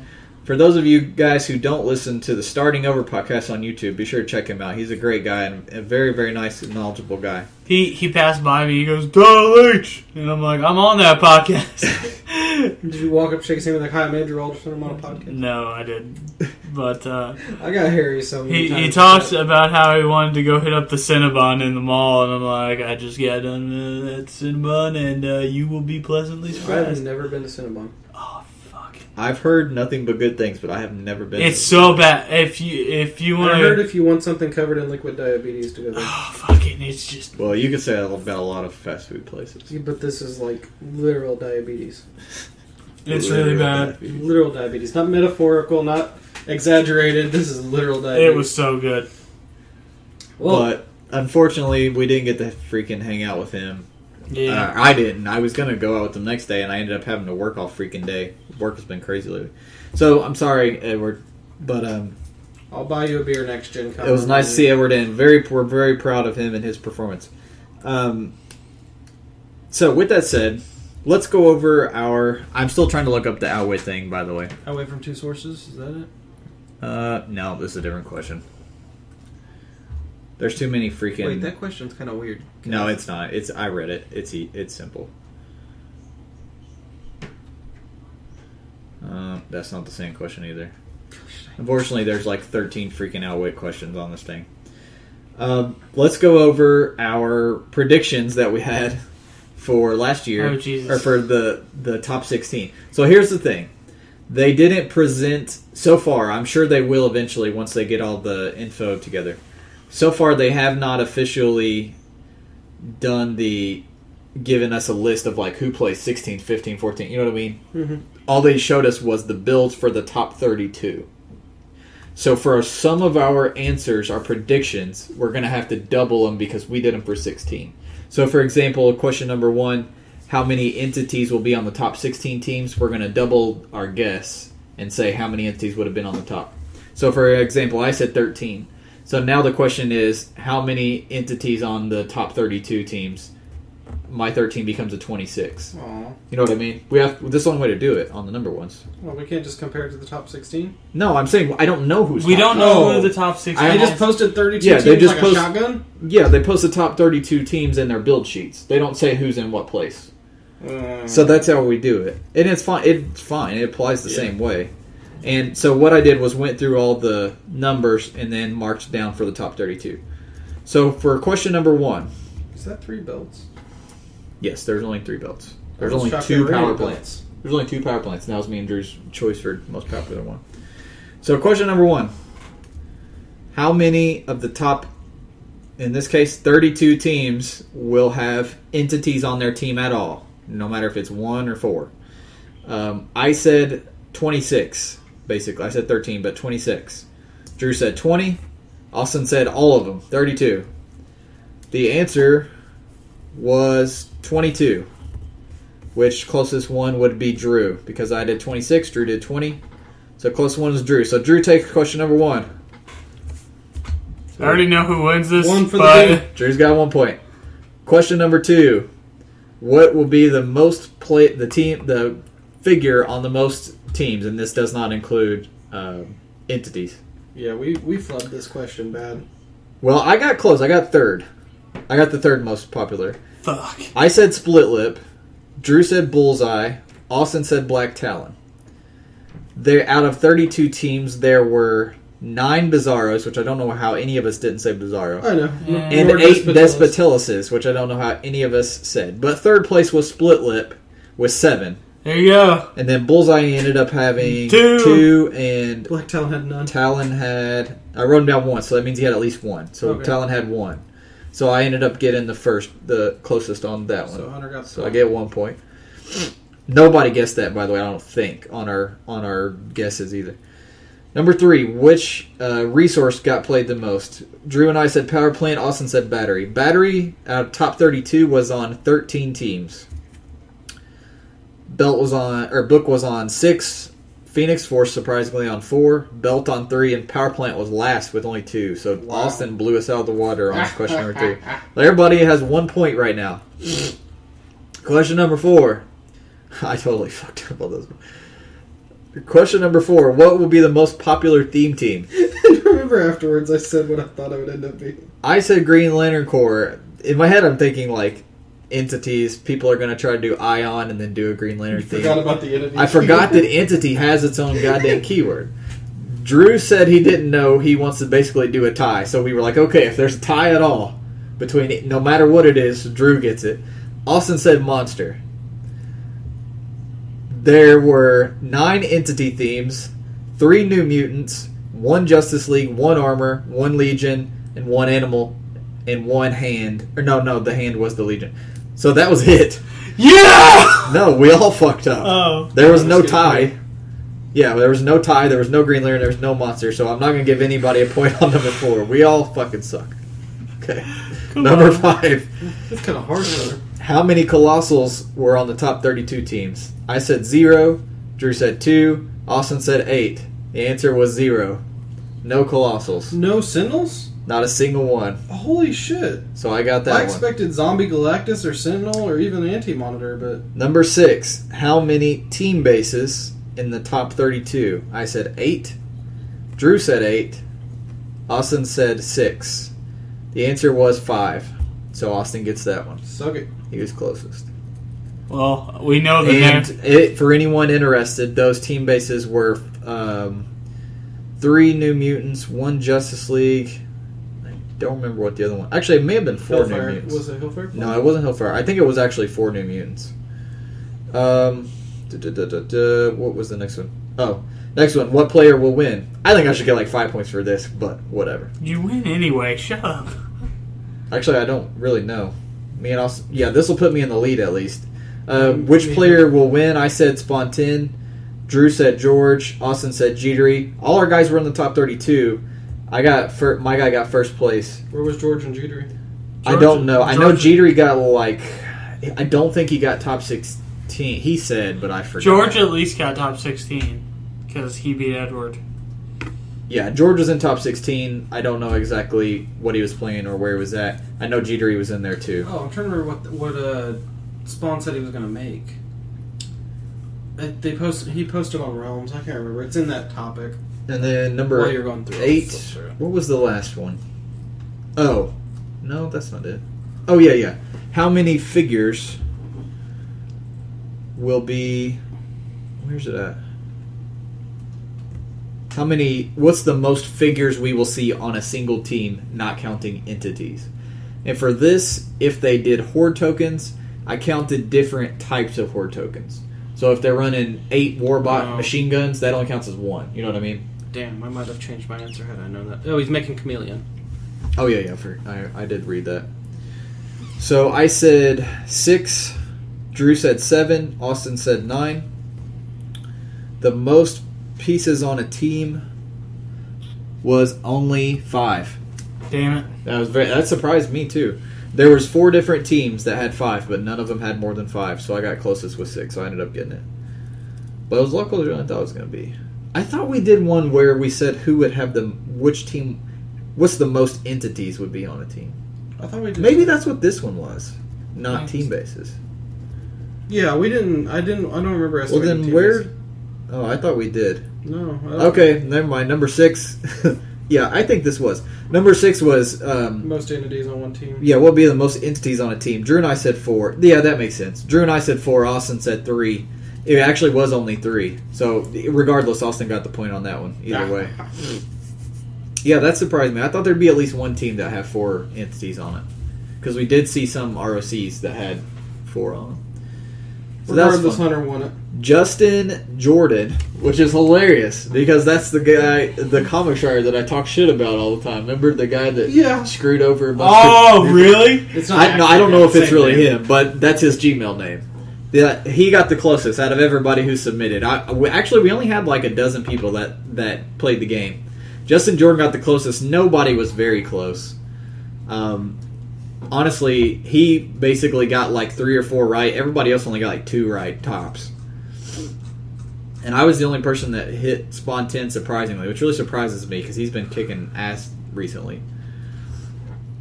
Okay, where are we at? I can't find the freaking thing. There's too many questions on here for me to do it while I'm talking, sitting here doing this. Alright, I'm going to try one last one. No, that's not it either. Okay, anyway. Just give up, Hunter. I'm going to give up for now. We'll bring it up next week. We're going to spend the whole time looking for next week. So, Justin Jordan, congrats. Austin owes you a t-shirt. I'll find out what size you want, and he'll mail it to you. When I do that, that will let me know how much I should be charging for shipping, because I'm going to have to ship one before I know how much it's actually going to cost me. After I see how much this is going to cost me to ship, then we will start selling the remaining t-shirts online. We'll have more info on that next week. So Justin Jordan, look for an email. Send me one back. Tell me what kind of shirt you need, what size shirt you need, and I'll let you know what I have left. So now that we've seen the top 2 teams, so let me bring it up for you guys in case you guys didn't have time to. I did get a look at it. To glance through the teams and let you look at the team build sheets for the top 32. Actually, it looks his like is the only one in that post. They may have brought them down. In that post, that was the only one I saw. Okay. When I flipped through it. Okay, maybe I looked at the wrong one then. There's one that had the top 32 teams. It wasn't that one. Here it is. Team sheet Facebook album. I don't want to do it like that. There's a much better, much easier to read one here. So let's glance quickly through them. I'm not going to freaking read every piece on every team, but Phantom X. we have a Phantom X Despo team with There's Bill. a Bill. And there were, let's see how many Bills. There were only 3 Bills. I was expecting some Bills. I was expecting more than 3, but a lot of people, I'll tell you this, almost every person who played our game said Bill for their top. How many, like what's the most popular one? And some people did say Scotty's Warbot, and Scotty Bot did have 6, so that's a good guess. To be fair, Bill's a really good guess too, because I mean, like, he has the potential. Yeah. Scotty Warbot was actually only 1 behind Split Lip, so that was a good guess too. Some of you did say Scotty Warbot. I like how he was going through team lists and you see Justice League team bases. But yeah, there's a couple Justice League team bases. What? Dude, it's still Let me a see if monster. there was only one. I thought there were. There's New Mutants up there with utility. I've seen a couple of New somebody. Mutants. Okay, yeah, only one Justice League team base. There's like three or four different New Mutants. There was this team. I saw this team multiple times. Resurrection or Bizarro at 145, Resurrection Man, and then Phoenix Force. You mean 175? What did I say? You said 145. Sorry, 175. It's like Resurrection 145 is not Man. dividable by 25, you dolt. And Phoenix Force, and that there you see it again right underneath there, just with the slightly different no fragment. Resurrection Man is really good. Yeah. So they keep the fragments back on the thing? As long as your guy on this team, they kept one back, probably. They probably had one on Bizarro. They'd have to. Yeah, that would account for the three. So they had one on Bizarro, but not on Resurrection Man. A lot of Despotilus action. A lot of New Mutants action. My favorite team on here, actually, is Edwards. Yep. There's a double Iron Man team, as we could Edwards expect. is really good. Everybody thought Pharaoh was going to dominate. There were 5 Pharaohs, which is not as many as I would have actually. Out of 32, top 32, Yeah. Bullseye, there was only how many? What, 2? Yeah, 2. There's a Silver Centurion in There's a there. guy Gardner. Sodom Yacht by himself. Sodom Yacht with Butcher. Sodom Yacht possessed by Butcher with the battery, and that's it. Fucking sick. That got top 32. But my favorite team Is Edwards. is Edwards because of the sheer creativity of it. And Because it's sheer every hunter's favorite piece. I want to play it because It's so good. It's a good what one. he does is he plays the Cosmic Boy and Phantom Girl. Does Phantom Girl have Welcome to the Legion? I can't remember. I don't think she does. He played Green Lantern better with Red Lantern ring. All of my anger. So I guess he wouldn't Colors get. don't match. I guess he wouldn't get Theme team. theme team. But what's really smart about this? Would he get Cosmic? No, Because I thought Parallax gave Cosmic Entity and whatever Oh. it was. that's a good question. I don't. No, Phantom Girl doesn't have Cosmic. Phantom Girl does not have Cosmic. Who was on his thing? Cosmic Boy, Phantom Girl, and Cosmic Boy, Wolverine. Phantom Girl, and Wolverine. Age of Wolverine Ultron. has Parallax. Look at Phantom Girl real quick. Phantom Girl. So what he does with this team is he puts the ATA. Oh, it has to be theme team because otherwise he wouldn't be able to run an ATA. Go back to Phantom Girl real quick. What she have? Future Legion, Espionage Legion, Superheroes. Go back to it. Go back to what? To the team. Sorry. Oh, Sorry, it's over here. yeah, I pulled it over there. Does she not have anything on her? Oh, GL battery with the ring would give them all that keyword, wouldn't it? Not at Force Construction. Oh, true. So I'm trying to figure out how he gets Wolverine at. Gravity feed Phantom Girl? No, if it's Gravity Feed Cosmic Boy, then that grants him a 50 point. But he needs another one. I'm wondering if they just hold on. screwed up. When the you build your thing. force, choose one character, 50 points. If Parallax is considered a character for game rules now, Motherfucker. that clever son of a bitch. I didn't know you could do that. You clever son of a bitch. He did it. That's got to be what he did. That's the only way I can see it working. Okay. Oh man, that is good. Let me add up the points. People in podcast land are probably pissed off at us right now because this makes no sense radio-wise. This probably is But horrible. it makes total sense. Oh yeah, true. We haven't even mentioned what we're talking about. But it's blowing our mind right now. It's ridiculous. Okay, here's the team. Wolverine, Agent of Hydra, at 90 I points. definitely owe him a beer. Who's really good for those of you guys who have never played him. We've talked about him on the podcast before. With the hand ATA, that's key to this whole shebang here. Shebang-a-bang. Possessed by Parallax. We talked about Deadpool and how we hoped Hand would go freaking meta Hunter. Remember? Yep. Okay, yeah, that's all he has on his team, so that has to be what he does. Yeah, he picks. So he puts Parallax. He puts Cosmic Boy from the Gravity Feed, who's, if you guys are unfamiliar, they can bring, when you build your force, choose one of your characters 50 points or less. That character gains the Legion of Superheroes keyword and the wing symbol this game. He does that to Parallax, who Parallax then, when he possesses Wolverine, passes his keywords on to Wolverine. So now Parallax not only has the Legion keyword himself, but passes it on to Wolverine, which is the only way you can do that. That's smart actually as fuck. genius, and I'm sure other people thought about that, and now I feel stupid not thinking of that myself. The best I part haven't used entities yet. One of the most brilliant things on his part, though, is the fact his ring choice. He uses the red ring because who is he going to be facing a ton of? With his team, with the hand ATA and Wolverine's special trait, Yep. when friendly characters use the Hydra team ability, they can also affect close combat attacks. What do the Legion of Superheroes have? Wildcard? Wildcard.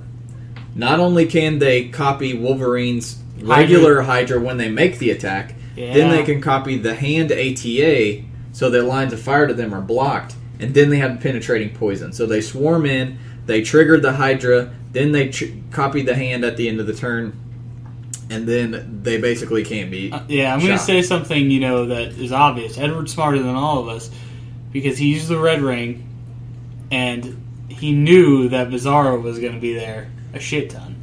And what does the red ring grant? Poison. Penetrating poison. Penetrating poison. So, and Wolverine's going to be all up in his ass. He's going to be doing penetrating poison, tokens. And I saw when I saw him play George, when the one he lost to, he, I saw tokens moving constantly. But Bizarro would always get away, and Bizarro had Anger's Hammer, so... Speaking of, let's see if George's team is on here. What was he playing? Bizarro Split Lip. It was this one. Yes, it was that It one. was just Bizarro Split Lip and a Bystander and Book of Skulls. Yep. You can't even double hammer on that, but he just don't give a No, shit. he did. He had to have 2 bystanders. That's what I'm saying. You can't double hammer. He somehow double hammered, I'm telling you. Without another bystander, you can't double hammer. I'm telling you, man. But, you still get healing Quake drops. Anyways, Edward played a really cool team with a lot of wild card abuse and a really good idea and a really good resource idea for that, too. So we're proud of him. That's pretty damn Good job, Ed. I really want to play that team, actually. Yeah. That sounds like a fun freaking That's a really swarm cool team. Anyways, there's lots of cool teams on here. So for those of you who are Realms members, actually, you may not have to be Realms member just to fucking do this. Wizard, Guy Gardner. I will. I'll link this again in the podcast description, so you guys can see the top 32. Tachyon, Despotella, Sadara, Moira McTaggart. There's some Blind Owl action in here too. So, anyways, that's another thing. Remember I was talking about the rules things that got screwed up. Yeah. Dan, who's a friend, he did actually he's still on the ROC podcast with Edward, and I was with them for the first dozen episodes of the ROC podcast. But my ex co-host Dan, who won Worlds last year and is a very nice guy and a very good player, he screwed up on his team build, and nobody realized it until the last round, until he had already been in Worlds at least 2 rounds. And he said he showed the team to his friend who's one of the Worlds judges the night before, and he didn't catch it either. What did he screw up? He possessed Loki, who is a duo figure. Oh, awesome. So remember I was talking about the rules things and I couldn't think of the other one? Daniel, who won Worlds last year, accidentally screwed up on his force construction and it didn't get caught until the 3rd round in the finals. He possessed a duo. He possessed Loki. Everybody forgets. I forgot myself that Loki has duo attack. I forgot it today. Because nobody ever uses it. I didn't even think about that, yeah. So he possessed the 30-point Loki, and you can't possess someone who has the duo symbol. Nobody ever uses duo attack on Loki. They just carry him around and push him onto prob. And they just use him for That'd be so upsetting to show attacker. up at Worlds and then have that happen. Well, the thing is, neither of his person who checked his force beforehand didn't see it. His first 2 opponents didn't see it. He never saw it when he was, thought about it when he's playtesting. And then he said he showed a Worlds judge the night before his friend, and the judge didn't, think about it either. So it's not an obvious thing. He wasn't trying to cheat. Yeah. anyways, that was another rules thing. Did they DQ him? I don't know. I haven't talked to him. I don't talk to him much personally, but last time I checked, he hadn't said what happened. I'm not totally sure, but I'll find out. But either way, it wasn't something that happened, I'm assuming they didn't because he made top 32, but... Yeah. Anyways, looking at these 32 teams, now that we've kind of talked about, the the difference, all these different ideas and everything I think there's that we pretty see here. diverse meta. There's a decent diversity. The problem is, again, entities. It's pretty much either entities or team bases at every single one. A couple. It's not as, and I suspect as we get down to the top 16, it's going to lean more towards the entities and less towards the Bizarro, Resurrection Man, and gimmick teams. You know what I mean? You're going to, more of the gimmick teams typically get weeded out as you get closer to the top 16. The gimmick teams kind of go away.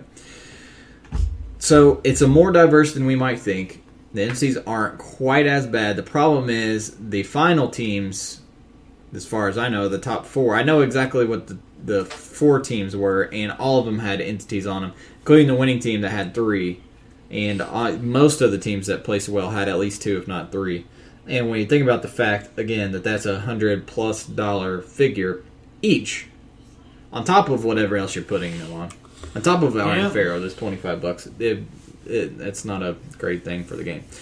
So, anyways, I can't really tell you what that does for the metagame because I think we should wait and see what happens because I definitely suspect a watch list coming. I think personally, I know one thing for sure, and I don't think you can really debate this. You can debate this with me all you want, but I think you know that I'm right. Entities should at least be considered quote-unquote tactics. Or something. I'll say this. ROC season starting. Our event personally doesn't have to follow this because we get grandfathered in because we created it before they changed the rules. Did he get back to you on that? Yeah, he confirmed. I can do it how we set it in because, like I said, we had it put in way before the rules changed. 300. The format for the next, I think, 6 months or so is 300 points Modern Age, no tactics. With entities already dominating in a tactics allowed environment with theme teams and resources, what the hell do you think is going to dominate in a no tactics format where they're the only really good thing allowed? I know. Every single team is either going to be that or a team base. So I don't understand why they at least will not change them to be considered tactics, because otherwise they're just going to dominate. It's not even going to be fun or fair. That's just my 2 cents. I agree. At the least, they should be considered tactics, just because they straight up ruin no tactics events.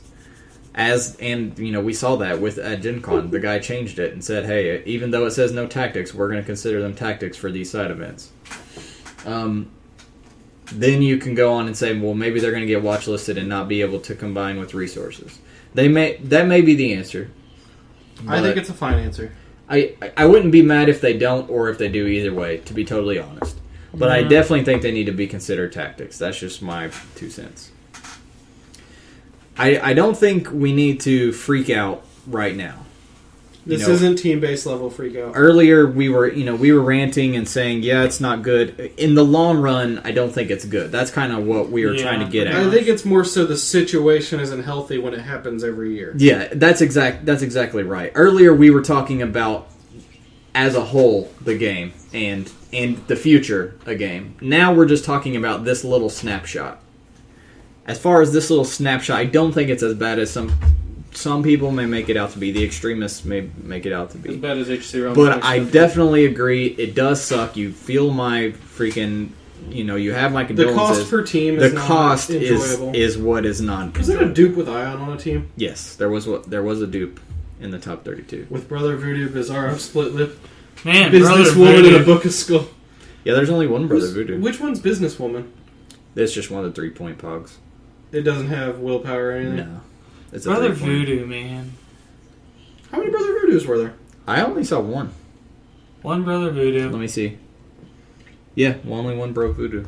And only one copycat. Alyosha Craven with Ion, Rocket Raccoon with Parallax, Split Lip, Bizarro. There are some interesting ass teams on here. Mm-hmm. So, yeah, and I'll be interested in seeing what the top 16 are. But anyways, I think it's a decently diverse top 32 at least. Once we get the top 16, we can talk more about exactly how diverse it is. But, people can say they don't like resources. That's fine. But the thing is, I'll read you again the top 32 and how many resources. We had 13 batteries. Take into account, it's really good, it's very diverse, but mainly it's new. But it's also a silver bullet to extra free actions. Correct. Book coming in with 6, then Phoenix with 4, Belt with 3, Plant with 2. So all the legal ones, Gauntlet's not in there because it's no longer Modern Age. All the legal resources got played on at least 2 of the top 32 teams. So there's at least a wide diversity in the resources. Yep. So you can't really complain. I mean, not very many people these days try to complain. You got to be a special kind of whiner these days to complain about resources, but they're here to stay. you can, Just get the used fuck to over it. GTFO, seriously. okay. Anyways, whatever. It's okay, Hunter. It's not your fault, man. There's a wide range of resource play. We still see, even after the huge nerf, we still see 4 or 5 team bases in the top 32. And not just the same one either. We saw at least 2 different kinds with New Mutants and Justice League. Which is kind of funny to me because, well, I guess most of the New Mutants were played at, 165? Yeah. Okay, that's probably why then, because, Justice League gets shut down by the power battery. New Mutants wouldn't because they only get 1 action anyway. Correct.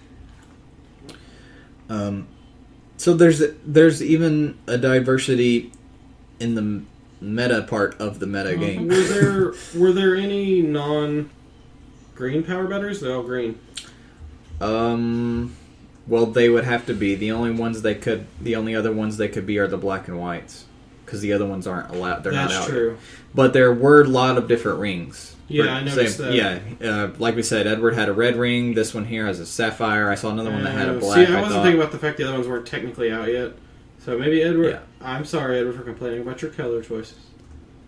Dude, red's a bro... Yeah, he couldn't play the Their red actual yet. red power battery is amazing. They're not out yet. Yeah, But yeah, the red ring's amazing. On that team. Penetrating poison, yeah.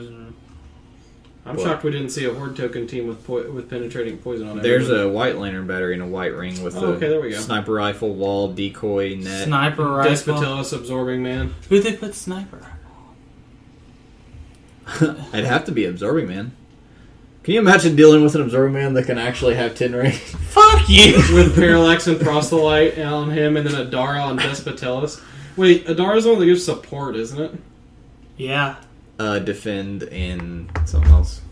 So did he not? Yeah, so you got an Absorbing Man with the 20 defense. That's what he did. Instead of using Despotelis offensively, he used it to use Defend on Absorbing Man. And he had the wall probably on Despotelis, so he gets the free barrier too. So Absorbing Man smacks out 10 squares with a freaking ball and chain, then gets barriered in. It's the longest ball and chain I've ever heard of. Join your $300 team, dickhead. No, I'm kidding. And then decoy for shape change on him, and then net for free smoke cloud too. God, 10. I actually like that team. Yeah, that's really cool.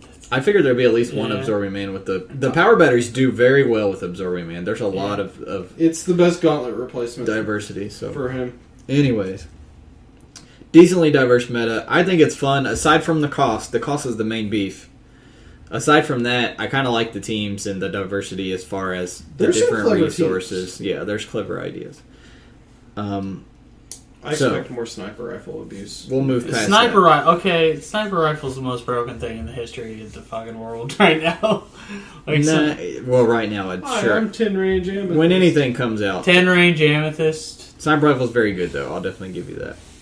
It's sick, nasty. Let's move to community, where we have crap tons of community questions. Of course we do. Which is quickly becoming my favorite segment of our podcast. I fully agree. I'm totally happy that we have crap tons of stuff to answer. Because you guys make us talk about weird shit. But before we move into that, let's do our feature dial real quick. So this month of dial design's been pretty loosey-goosey. We have an ongoing dial design right now? Shut your mouth. I didn't even realize it.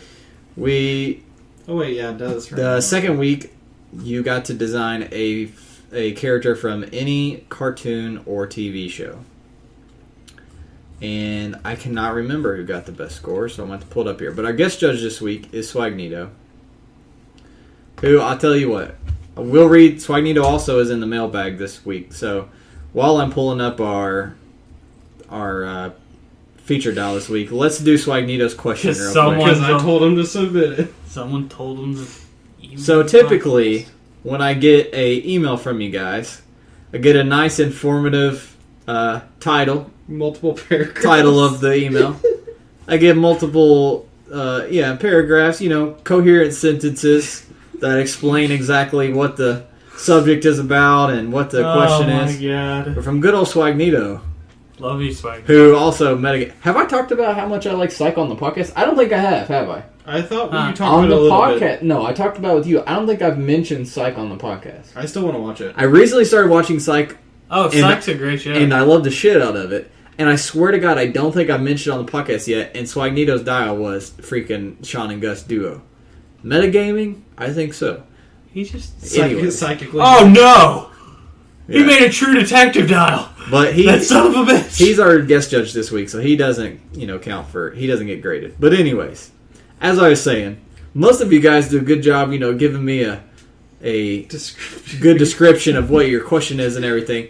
No, Swagnito just sends me an email that says, Frito pie greater than Cheez-It chunks. That's all he says. I'm just going to open this with you son of a bitch. So, I made a Facebook post the other day saying, anyone who says that Cheez-Its don't belong in chili is a liar. And Swagnito, being on my Facebook, decided to respond to this and told me Fritos are better. And this debate became very lively. And I told him to submit it as a question to the podcast so we could discuss it this week. Because there are two things I love more than anything in my chili. Cheez-Its or nacho cheese Doritos. Most people put like saltines or oyster crackers or some stupid lame shit like that. Hey Austin, do oyster crackers have actual oysters in Shut the them? fuck up, Drew. Fucking retard. Yeah, so about 2 years ago I learned oyster crackers are not oyster flavored. I told them about that today and they're not going to let me live it down now. Retard. Okay, so... Have you ever had Cheez-Its and chili? Yeah, It's amazing. they're good, yeah. So you say The Cheez-Its Fritos? are better, he Fritos. says Fritos are better? Yeah. This is Drew, what do you think, buddy? Both fine. I've never had either. I've had Fritos, I believe. We're making Hunter chili.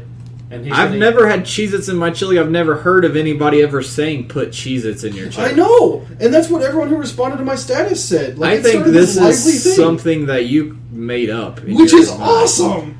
Um, I've invented something great. I'll try it, but I doubt it's better than Fritos. So I'm going to go Fritos. I can agree with you. So Somebody's unfortunately, sick of I think Swagnito's. Austin is outvoted. I think the answer is Fritos. I like Swagnito more than Austin. I like a man I don't really know. more than More a than one of guy. my best friends. So, yeah. To be fair, I think he almost has a long enough history with us to be one of the group. Yeah, I'm going to go Frito pie. Personally, I like taking peanut butter sandwiches and dipping them in my chili and then eating them. Oh my god, it's so good. Or saltines. That's alright. Just straight up saltines. It's I don't fine. like saltines. They're crackers. How do you not like just I don't know. regular ass crackers? Because, like, if I want regular Those ass are crackers, cracker ass I'm going to crackers. butter them up and go with Ritz. Of course you're gonna. Ritz butter are them. pretty fucking good. Ritz with chili though. That's weird. I don't eat I've Ritz done that with before. chili. It's not too bad. That doesn't sound. No, It's not Ritz. great. Why would you put Ritz in chili? Are you gay or something? No, I'm kidding.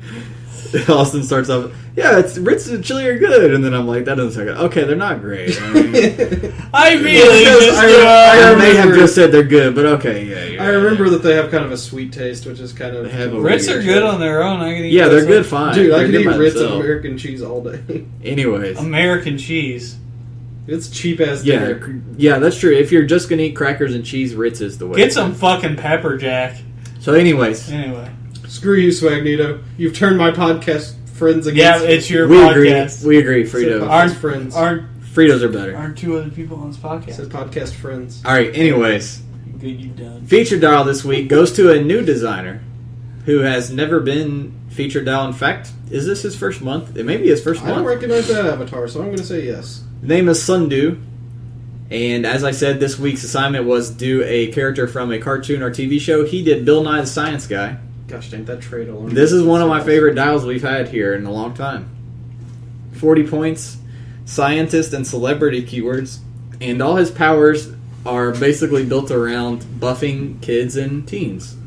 He has a trait called Science Rules. When you build your force, any characters with the kid or teen keyword now also possess the scientist keyword. He starts with a special damage power called Consider the Following. He can use Empower, Enhancement, and Perplex, but only to target teens or kids. Then he gets a special attack power. When an action, way cool scientists, when an action token would be given to a character with a scientist keyword, so every teen and kid, you can instead give it to Bill Nye. That's awesome. Then he gets a movement power last, called Try This. You give Bill a power action, select a standard power that a scientist character on your force possesses, and then friendly characters with the kid or teen keyword may use this power until end of turn. Hey, honey, remember that martial artist kid you beat the crap out of one of my teams with? I can't remember who it was. It was an old figure. Karate Kid? Karate Kid. So, what you do is you run Karate Kid and a kid and teen team. Does Two Gun Kid have... You give them all in power, and Karate Kid's gonna one-shot bitches. I really, really like this dial. It's a good dial. It's an amazing dial. It's really creative. It perfect. Somehow you got Bill Nye in Heroclix form perfectly. Especially You Bill, son of a bitch. Bill.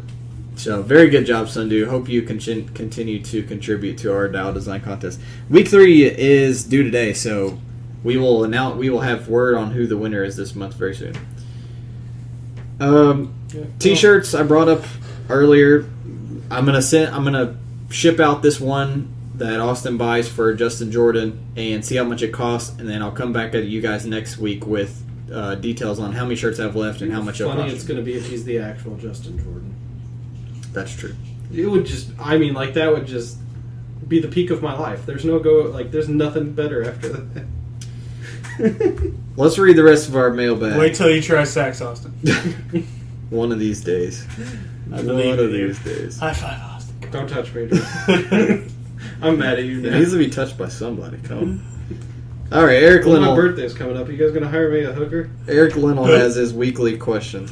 Were you gonna? If I take you to a strip club, will you go in? No. I couldn't even get you to go in a sex shop that one time That was forever ago. with your girlfriend. That's like awkward as hell. He's such a baby. You're a baby. He's awkward as hell. That's awesome. That's when I bought him that little. I bought him. Told you. I bought him a little glow in the dark penis. It was like 2 inches long. And you wind it up and it hops. And you wind it up and you set it on your desk and it has little feet and it just hops around. Yeah! We were playing Street Fighter and he kept putting it in front of me and I kept getting those. I kept putting it on his fighting stick during a tournament. Why would you never tell me about this? I thought we did. I thought you saw it. Oh my gosh, No, it was I don't hilarious. remember this. Anyways, We're awkward. Eric Linnell has his weekly questions. I hope it has nothing to do with anything we just discussed. Number 1 is zombie. Oh my god. What? I haven't read these yet either, so that's why it's funny.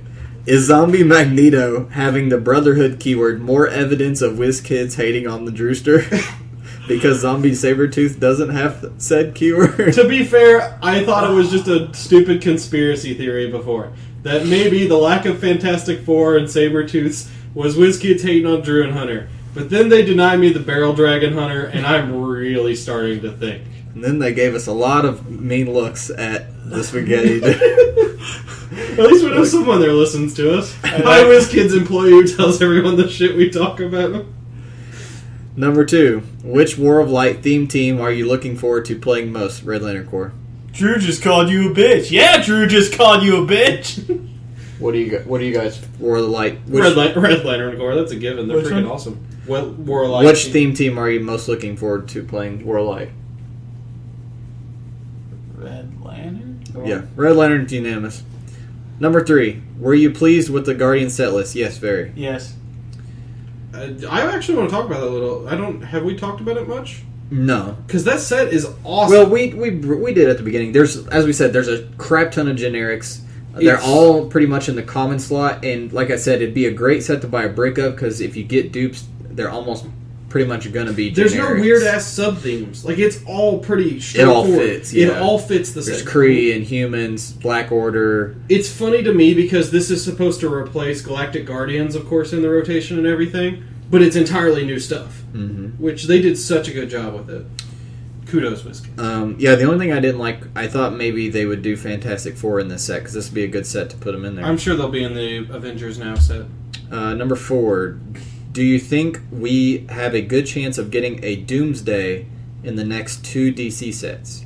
Okay. Well, the next one would be Trinity War. He doesn't really fit in that one. Wasn't there a Forever Evil one shot of him though? No, the next one's Flash, and that is Trinity. Or yeah, Flash in it. He may be in Flash. He could be in Flash. I mean, if they do a lot of DC villains in Flash, which they may, because I think that'd be a good set to do them in. Okay, if it came down to would I bet money there will be a Doomsday? No. I Okay, would bet a low amount. percentage chance. What's the chance he'll be in either Flash or Trinity Sin? 40%. 75. I give him a 75% chance. I think we haven't had a Doomsday since... I'm saying more 25. I'm going to say about 40. Yeah. So, good chance. Write this down. I want this to be another told you so when it comes out. After the Howard the Duck fiasco, I gotta win one. Alright. I already won Howard the Duck. I'm so mad about that one. What other set are they gonna put him in? I guess I won't. The Trinity Wars. We don't need a Howard the Duck. We don't need one, but maybe we already he needs to have split. one. We already have a Howard the Duck. The He can duo needs split to in Silver Age. Silver Age. No one plays Silver That's Age. all we play. I have a corner dedicated to it, motherfucker. You're shitting on the whole podcast. Drew's playing with his stamp right now, and I'm just like, I'm fucking here. Have some of this. not my forehead. Number 5. How do you like the Colts' chances this year? Oh god. I think they should make the playoffs. Well, I love the Colts, but my car got towed because of the preseason game, so I'm kind of salty with them. I will say that the division... It's not your car, by the way. It's The- your brother's. It was my decision to park there. The so. AFC South... Yeah, the car got towed, which was a very pain in the ass. Do not park around Lucas Oil during preseason games. Dickheads. The AFC South is tougher this year, though. Yeah. The division has gotten a little stronger. But I still think the Colts should definitely make the playoffs. I think they have a... I don't think there's... I wouldn't put them in Super Bowl contender because we still have too many young people.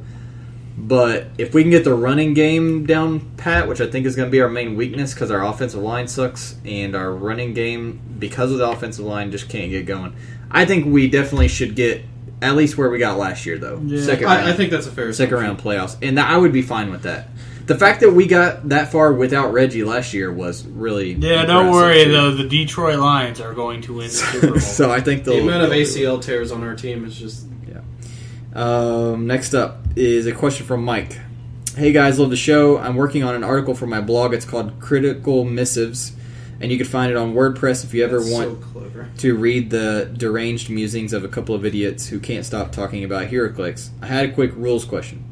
If a character, like say Redland or Superboy Prime, was using hypersonic speed to make a ranged combat attack, and he's carrying a figure with enhancement, could the character with hypersonic speed, so could Superboy Prime, set down the figure he was carrying in a square adjacent to the spot he intends to make the ranged combat attack from, and then gain the benefit of enhancement, or is the character being carried considered to be off the board for the entire hypersonic action, regardless of when and where he was dropped off? It's off the board, isn't it? Okay. When this question comes up, the answer is always, quote-unquote, that character's considered off the board. It's not... The rules don't technically say it's off the board, but the rules basically say that character's game effects are not in play, or however it words it. But basically, to simplify it, yeah, it's... You can't enhance off somebody. It's not there, basically. Unlike running shot, where So, no, you stop, you drop them, then you Correct. shoot. The reason it works during running shot and charge and all that stuff is you make the movement, that part of the action ends, so then you drop your person. As soon as the movement ends, you drop and your carry. then you make the attack. With hypersonic, all you're doing is technically moving, but during that movement, you made an attack, but you are still moving. Therefore, you're still carrying the person, and they are off the board. It's in the rulebook. I can't remember what section. I didn't have time to look it up, but it's a pretty common question, and it's a pretty common answer. So, no, you cannot use the enhancement or anything. Sorry. Okay, that was a little longer, more convoluted than I thought it'd be, but any illumination y'all could shed on this scenario would be most appreciated. Thanks for your time. Thanks for emailing us, Mike. Anytime. Aftermath of Cool sent me a question asking if Gambit's and Head Pull's abilities would stack together. Oh, God. So, Gambit, let's read his... I'm pretty sure he's talking about his trait. Gambit's trait is he can use super strength, but he can't pick up or hold heavy objects, so he can only pick up and hold light or ultralight. When he throws an object, modify his attack +2 and increase damage dealt by +2. Whoa, I'm going to interrupt you just because this is a good example of why people can't stack abilities granted from stuff. Because if you could, You could give him super strength from another source to pick up heavies and throw him with those bonuses. Yeah. Headpool reads, Hail Mary, boss. Adjacent friendly characters can use TK, but only to make a ranged combat attack as if Headpool were a light object. If they do, instead of being destroyed, place Headpool adjacent to the target character. It's not the same thing. Yeah. But not only that, it's also the fact that it says as a ranged combat attack, Yeah. not an action. So it wouldn't trigger energy Not to explosion mention anyway. it's... Well, yeah, But, but for the attack bonus and it damage. wouldn't need to do EE. It would just do the bonus attack and damage. When he throws an object, modifies attack value plus 2. The thing is, he's not... Yeah, he's using telekinesis. I don't think it stacks. Go back to Headpool. I think he's using telekinesis as He is using telekinesis for as the the thing. attack. So Adjacent friendly characters can use TK, but only to make a ranged combat attack. It's as an if you're interesting. TKing a light Yeah. object. It's an Okay. interesting question, but the thing is, I think because Gambit says when he throws, As opposed to when... if it said when he makes a ranged combat attack with a light object, Yeah. then Yeah. it would. But because it says when he throws, he's not throwing it when he's using TK. He's using it. In Now, a, if you had like a Magneto or someone that when they throw a light object using TK get a bonus, then yeah, I that assume he would would. probably... Like I'm sure there's a combo there somewhere. my answer is no. It's a but- neat idea. But if you would like to get an quote unquote official ruling, then go to the new Heroclix forum or rules forum and ask it on there. We have some on Facebook as well. I love our fans. Messages. I got one right here. It says, "Why is that Austin guy so sexy?" Malcolm, our man from Japan, sent us another The email. man from Japan. Found another place in Japan selling Batman Classic. Good news. Oh, wait. Oh God. I haven't read this one yet, right? June. Okay, yeah, I haven't read this one yet. Good news is it's cheaper than the one in the mall, but the price is still way too high. For one pack of Heroclix, it costs 822 yen, about $8.22. No maps, no starter sets. What it probably is Well, WizKids has no presence there. It's someone who imports it from the States to sell over Yeah. there. and that he sent me an email. Actually, I was gonna read, and that basically he's sending me a second part to it. So we'll get to that. Answered that email. Do we got any more on here? Somebody doing predictions.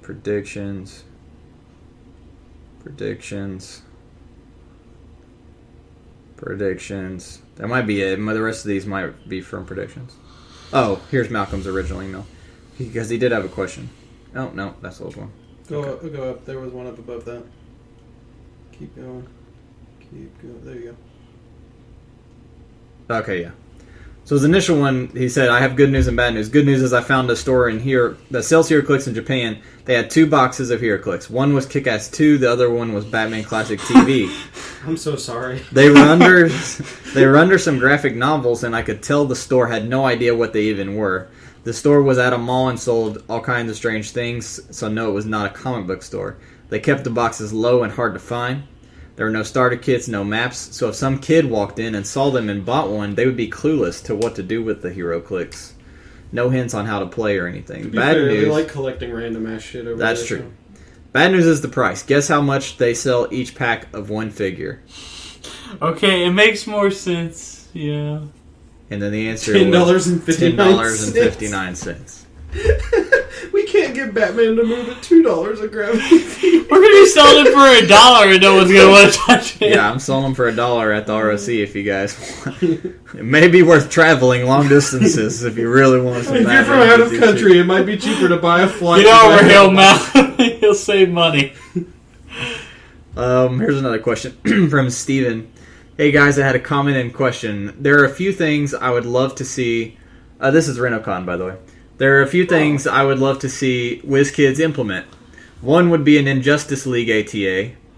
The Injustice League TA sucked when the game came out, and it's only gotten worse as the game evolved. We've had a talk about how this is quite possibly the worst. He says, what the hell? Event Masters of Evil gets rebooted and gets an ATA? I agree. You have our condolences. I think we'll see it in Injustice League with the Trinity War set. If Injustice League is a major thing, which it sounds like it will be. I wouldn't be surprised to see one either. Or they should just add it to the society keywords and make the eligible for. I think what they'll do is the exact same thing they did with Green Lanterns and Warlight. They took away the TA. They gave them all. Yeah. Another would be to allow flyers to ignore elevation when they make close combat attacks. This only makes sense. That used to be kind of how it worked with the whole soaring and non-soaring. And all that is the one. I agree with you. That would be cool, but the problem is flyers don't need anything else to make them more powerful. That's true. The only reason that doesn't exist. Do you guys have new elements or rule changes you'd like to see WizKids implement? We've already been over the entities. Well, let's stick to like symbols and powers. Okay. Like standard powers. Map. Oh, well, I was going to say my map one. I do not like how a character on level 3 can't shoot at someone level 1 if there's level 2 in the way. Without some sort of... But I can't think of a better way to do it. Yeah, I can't either. That actually came up today during... Yeah, that one drives me mad. I think that Quake should knock back regardless of if you have charge or I agree. reflex. It ignores any ability. I think it should ignore... Yeah, it should be knockback that can't be ignored, basically. I definitely agree. Even if they still get to reduce the damage, they should still be... however much damage they take. If they take 1 damage, they should have to knock back. Because Quake right now... Because it sucks, and it would be more flavorful, too. You know what I mean? Yeah, Quake sucks. Quake needs more love. Terrible deck. I'd like little changes like that to add more flavor to the game. What else? Just like Force Blast. Well, I like Force Blast now. I like the way You know what? Actually, Combat Reflex is already powerful. One I've Black always wanted Tom. to see. Black Tom has got to be like the best. Black Tom is really fun to play. He's a Yeah, blast. he's got to be like No one of the pun best. intended. Black Tom. He's a Shalaklock Blast or whatever. He's a Shia Lu. Whatever the hell his power is called. I got an idea for a cast flavor. Black Tom and Cyclops have to be like the best pieces for Force Blast. Yeah. Running shot, shoot him, Force Blast. There's Just one- so cool. There's one I'd like to see just for a flavor standpoint. It'd be cool if combat reflexes, if you dodged a melee attack, if you could move 1 square. Like, I don't think it would be broken or anything. Well, you used to get to choose to be knocked back, I feel yeah, like which I felt was cool. this is what so I'm going to say this with a heavy heart. Leap Climb needs to go. I agree with Drew. I think think Leap Climb has lost its value. Well, I think they should replace it with another movement power. if you notice, they haven't really given it out hardly at all since. So basically, they're kind of phasing it out. Problem is, you don't want to... Maybe years from now, but for now, you don't want to change that power slot to something else. Well, because then you have all these other figures that don't make any sense. The rotation system will allow them to do that. You give some kind of crazy hypersonic... Yeah, but I'm saying for a HeroClix across the board, if all of a sudden my 30-point Robin has some kind of weird flying charge hypersonic-ish ability because he had Leap Climb on his dial forever ago, that's what I'm saying. I know, I see the design problem there, but I do think I would like to see Leap Climb phased out in favor of something else. I don't know what It's just improved movement does, like pretty much. Yeah, I mean, like, Leap Climb gets a few little things that they buffed it with. But it's just, like, flavor-wise, it doesn't really cut it anymore. That, or they could, I don't know, add it to more things and make it, like, more interesting. I don't know. I'd like either more maps with water, or for when water Speaking people of maps use with when water people use movement attack. Or how about this? If a water character is in water at the start of turn, they get like a +2 movement or something. I'd like to see like they need to be a little bit better. I'd like to see him ignore all characters on movement. Speaking of water maps, I think that'd be cool. Yeah, like they could swim around. Yeah, like New War of the Light map is really cool.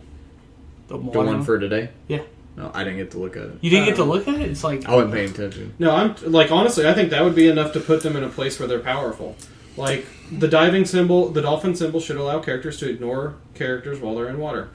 If any of you guys out there have cool ideas like that, like the change to Quake or the change to swimming and all that stuff, or the like RenoCon, the change to flying, you have cool ideas like that you want to share, feel free to send them in. I want to see bionuclear blast become a normal power. I'm still on board with that idea. I think that's about it. That's it. Let me make sure there's no post. We did have a... here's one from Will. Will Holland says, if you're trying to regrow a Clix community that had 6 to 12 players a year ago, so I'm assuming he has pretty much 0 players now, and it used to have 6 to 12. So it never was that big to begin with. What are some ideas? Okay. My store stopped carrying clicks due to stuff happening around War of the Light. Thanks for all the ideas. So, my first thought is go ask them what made them quit. Yeah, it's hard to say without knowing exactly what happened. To be fair, there. Warlight was about when they were announcing Infinity Gauntlet and stuff, wasn't it? The old Warlight. I don't know if he's talking about War of the Light OP set, or if he's it talking had 6 about to 12 players a year ago. or if he's talking about. Yeah, he'd have to be talking about. Yeah. He'd have to be talking about the modern War of the Light stuff. I think you could do it at a store that doesn't sell clicks. I've heard of it before. Yeah.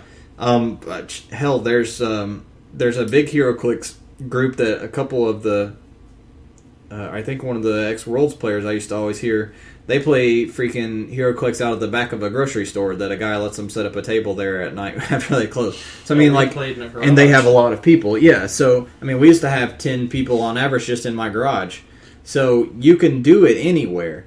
I think it's all about promotion. Promotion's huge. That's really sadly the only advice that we know to give you is promote. So here's what we can do. We'll list any ways we can think of, any places we can think of where you can promote. For one, you can tell us where it's at, and we can promote it on the podcast. Hell yeah, we can. For two, I would go to the Heroclix subreddit. Become a member of Reddit if you're not already. It's totally free. You're not going to get any spam mail or anything. There's no negative to joining Reddit. Create an account. Besides the loss of time. Besides losing your life. And somewhere on there, they have an area also for people to post venues. Each person lists their venue. So you go on there, you check, see if your venue's already on there. And if it is, or if there's a venue on there that's in your area, other players that go to that venue will have already put their name on there. So then you can PM that player. Be like, hey, we're going to get Heroclix, at this address on these days. If you're interested, here's my info. You can talk to other players in your area like that. Players that you may not actually know about that didn't even go there a year ago. I know we personally, when we first started doing clicks in my garage, I would have never thought that this many people around here played Heroclix. Oh yeah, no way. And no, word of mouth is huge. Never. I would have never thought that we would have. It honestly kind of seemed like word of mouth is pretty much paramount to me. Like when I'm thinking about it, like the number of people I can think of that were brought into clicks by someone else bringing them in. Mm-hmm. Like I can think of chains right now where there's still people that are joining us that either are friends of somebody else. You have a podcast because Hunter Smith got bored and found a game called Heroclix. Yeah. So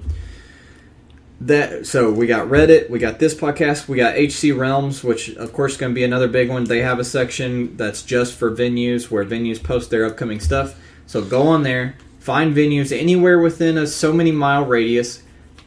Type up hey, we're going to be doing clicks at this time with this thing. If you're interested, copy that and paste that PM into everybody that's on the list that plays clicks anywhere within a half an hour driving area from you. Just start PMing people is what I would do. And start talking to people personally and getting the word out there. You may only have, 3 or 4 people at the start, but like Austin said, it leads. Grows. They tell somebody eventually. Okay, sorry, we had a little technical difficulties there for a second, but getting back into the question, Austin was talking about creating a Facebook group as well. Yeah, a lot of clicks groups kind of they bumble over this and don't think about it. Whether you use Facebook or not, you need to come to terms with the fact it is a commonly used thing. Judging from the fact you posted this on Facebook, I assume you do. That's a safe assumption. Facebook groups are free to make. You can have as many people as you want on them. They're great for events. They're excellent for Heroclix. Oh my gosh, I've got like 3 or 4 Facebook groups that are just like 3 or 4 friends of mine for organizing like board game nights and stuff like that. I mean, this stuff's it's cake to do, and it's totally worth it. Your people who go to events, encourage them to share the events. Make sure the events are public. Post them in relevant groups or in your statuses or whatever, and encourage people who are going to share them with their friends. Because that's how you get word of mouth out there for the group. And find the bigger, because almost all the big Heroclix groups have a group on Facebook. Like find the bigger one in your area and ask them if you can post your events on their thing. And then you'll draw in more of their players. Like I said, even more players that you don't even know about in the area. And then another good thing about Facebook is that your players can easily message you and ask you questions ahead of time about what's legal for the event, what are the rules if I play this team, what's going to happen if I do this, what would you rule, stuff like that. It's very easy to communicate with each other. So hopefully that helps you get the ball rolling. I would go to those different places, ask people, send people personal messages, and then definitely go with the Facebook idea as well. That's a good idea. Awesome. Will Holland also asked this week's community question, so we shared it with everyone and got a lot of answers from you guys. We answered this one last year too. We've done this a few times, and I kind of brought it up last week because one of our reader mails was this question as well. If you won Worlds, what figure would you design? As far as you guys, of course, there's a very wide variety of answers. You guys make some weird ass shit. Some good stuff. Yeah. But it's just funny. King Thor, right there. Son. I really like Phil's idea of a Invincible and Eve duo, or just Invincible. I don't think I really saw one person. Talon is one that gets generic Talons is one that gets thrown out all the time, and a prime version of the normal one. Isn't Talon? And then there's one person that specifically isn't is Talon. Talon an LE in Guardians of the Galaxy? Wrong Talon. Not Inhumans Talon. Batman. The Court of Owls. That Talon. Yeah. There's no dupe, so other than that, you guys have a very wide variety of answers. And because we already got a dupe in the con exclusive set. I've been wanting to say that every time he says dupe this. What about you guys? Actually, the one I want is the one we didn't get in War of Light, and I want a Parallax infused Sinestro from the end of the New 52 Last John's arc, where he's like, Parallax is my bitch, and I am now the entity of fear. And he's just so badass. You could just put Parallax on Sinestro, but it doesn't have the badass armor and everything. He looks so cool. Hunter, agree with me here. He looks cool. He did look very cool, but Drew's right. You can get close to just put Parallax on Sinestro. Thank you, Hunter. Anyway. But yeah, he does look badass. Everyone knows what I'd make. Sabretooth in a trench coat. A Sabretooth in a trench coat. Without the Brotherhood of Mutants keyword. Holding hands with John Constantine. You better fucking believe he'd have the goddamn Brotherhood of Mutants keyword. Oh, I don't... Outside of Sinestro, it's hard for me to pick. Like, everything's really been done, and we know we're pretty sure we're getting a Shazam and Black Adam, of course, and Trinity War. We have plenty of Iron Men to go around. Yeah, I know. And most of their other characters. How about a proper fucking Boomerang? You're gonna print Speed Demon and I'm for a Boomerang. Yeah, that's true. Did you see that run's coming to an end? Yeah, I'm just. That book just keeps staying really, really good. Have you been reading it? Keep up with it? It's really Sadly, good. it's one of their bottom sellers, which kind of sucks. I know. That's how it always goes. Good books. Fucking Unknown Soldier got canceled early too. I really don't know what I would make. Like, this is a hard one. I like the Tom Bombadil idea. If we're allowed to make a Lord of the Rings one, you bet your ass I'd make a Tom Bombadil. Freaking the movies have ignored him. Everyone's ignored him. Bastard needs a spot. So last week, I can't remember who it was, but one of our guys sent, I did the thing by myself last week, and I said I would make a Hellboy, but I also said I had recently, when I was getting ready for GenCon, I had my 2 backpacks, and I was cleaning out all the junk out of all of them, and I found this old paper that was in my old Click stuff from when we first started playing Clicks in my garage, and I made my list of the 10 figures I was going to mod because I was working on a Walking Dead mod and printing their dials out and everything, and these were the 10 that I wanted to make most. And what's funny is we were going over these here before we started the podcast, and almost all of these have been made or remade since we started playing Clicks, which is awesome because they're all kind of obscure characters. My number 1 was Hellboy. That still would be my answer if I got to design a figure to this day, but I doubt they would let me do Hellboy, to be honest. My number 2 is actually the license anymore. Yeah, I don't think they would do it. The number 2 is Jonah Hex, and he just got made as a con, of course, so we can cross him off the list.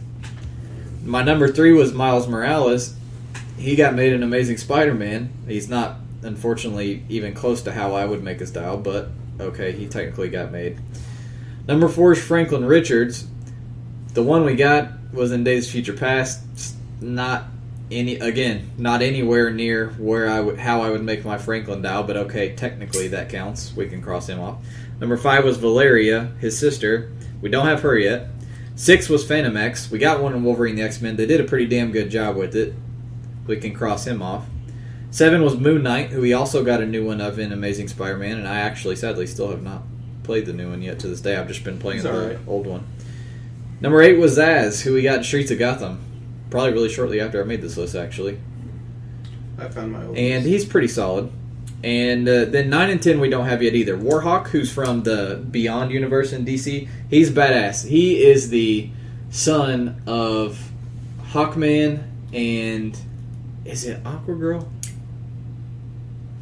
I can't remember. I can't remember who his mom is. It's one of the other... Hold on, I'll pull it You up. might be right. Warhawk, DC Comics. I can't remember who his mom is. He is a total badass. And there's lots of badasses in the Batman, in the the Beyond universe. Aquagirl. Yeah, Aquagirl. So he's the... Wait. No. No, that's Hold who he works with. That's his girlfriend. Sorry. It's okay. You're saying, who is his mom? Well, this is the show version.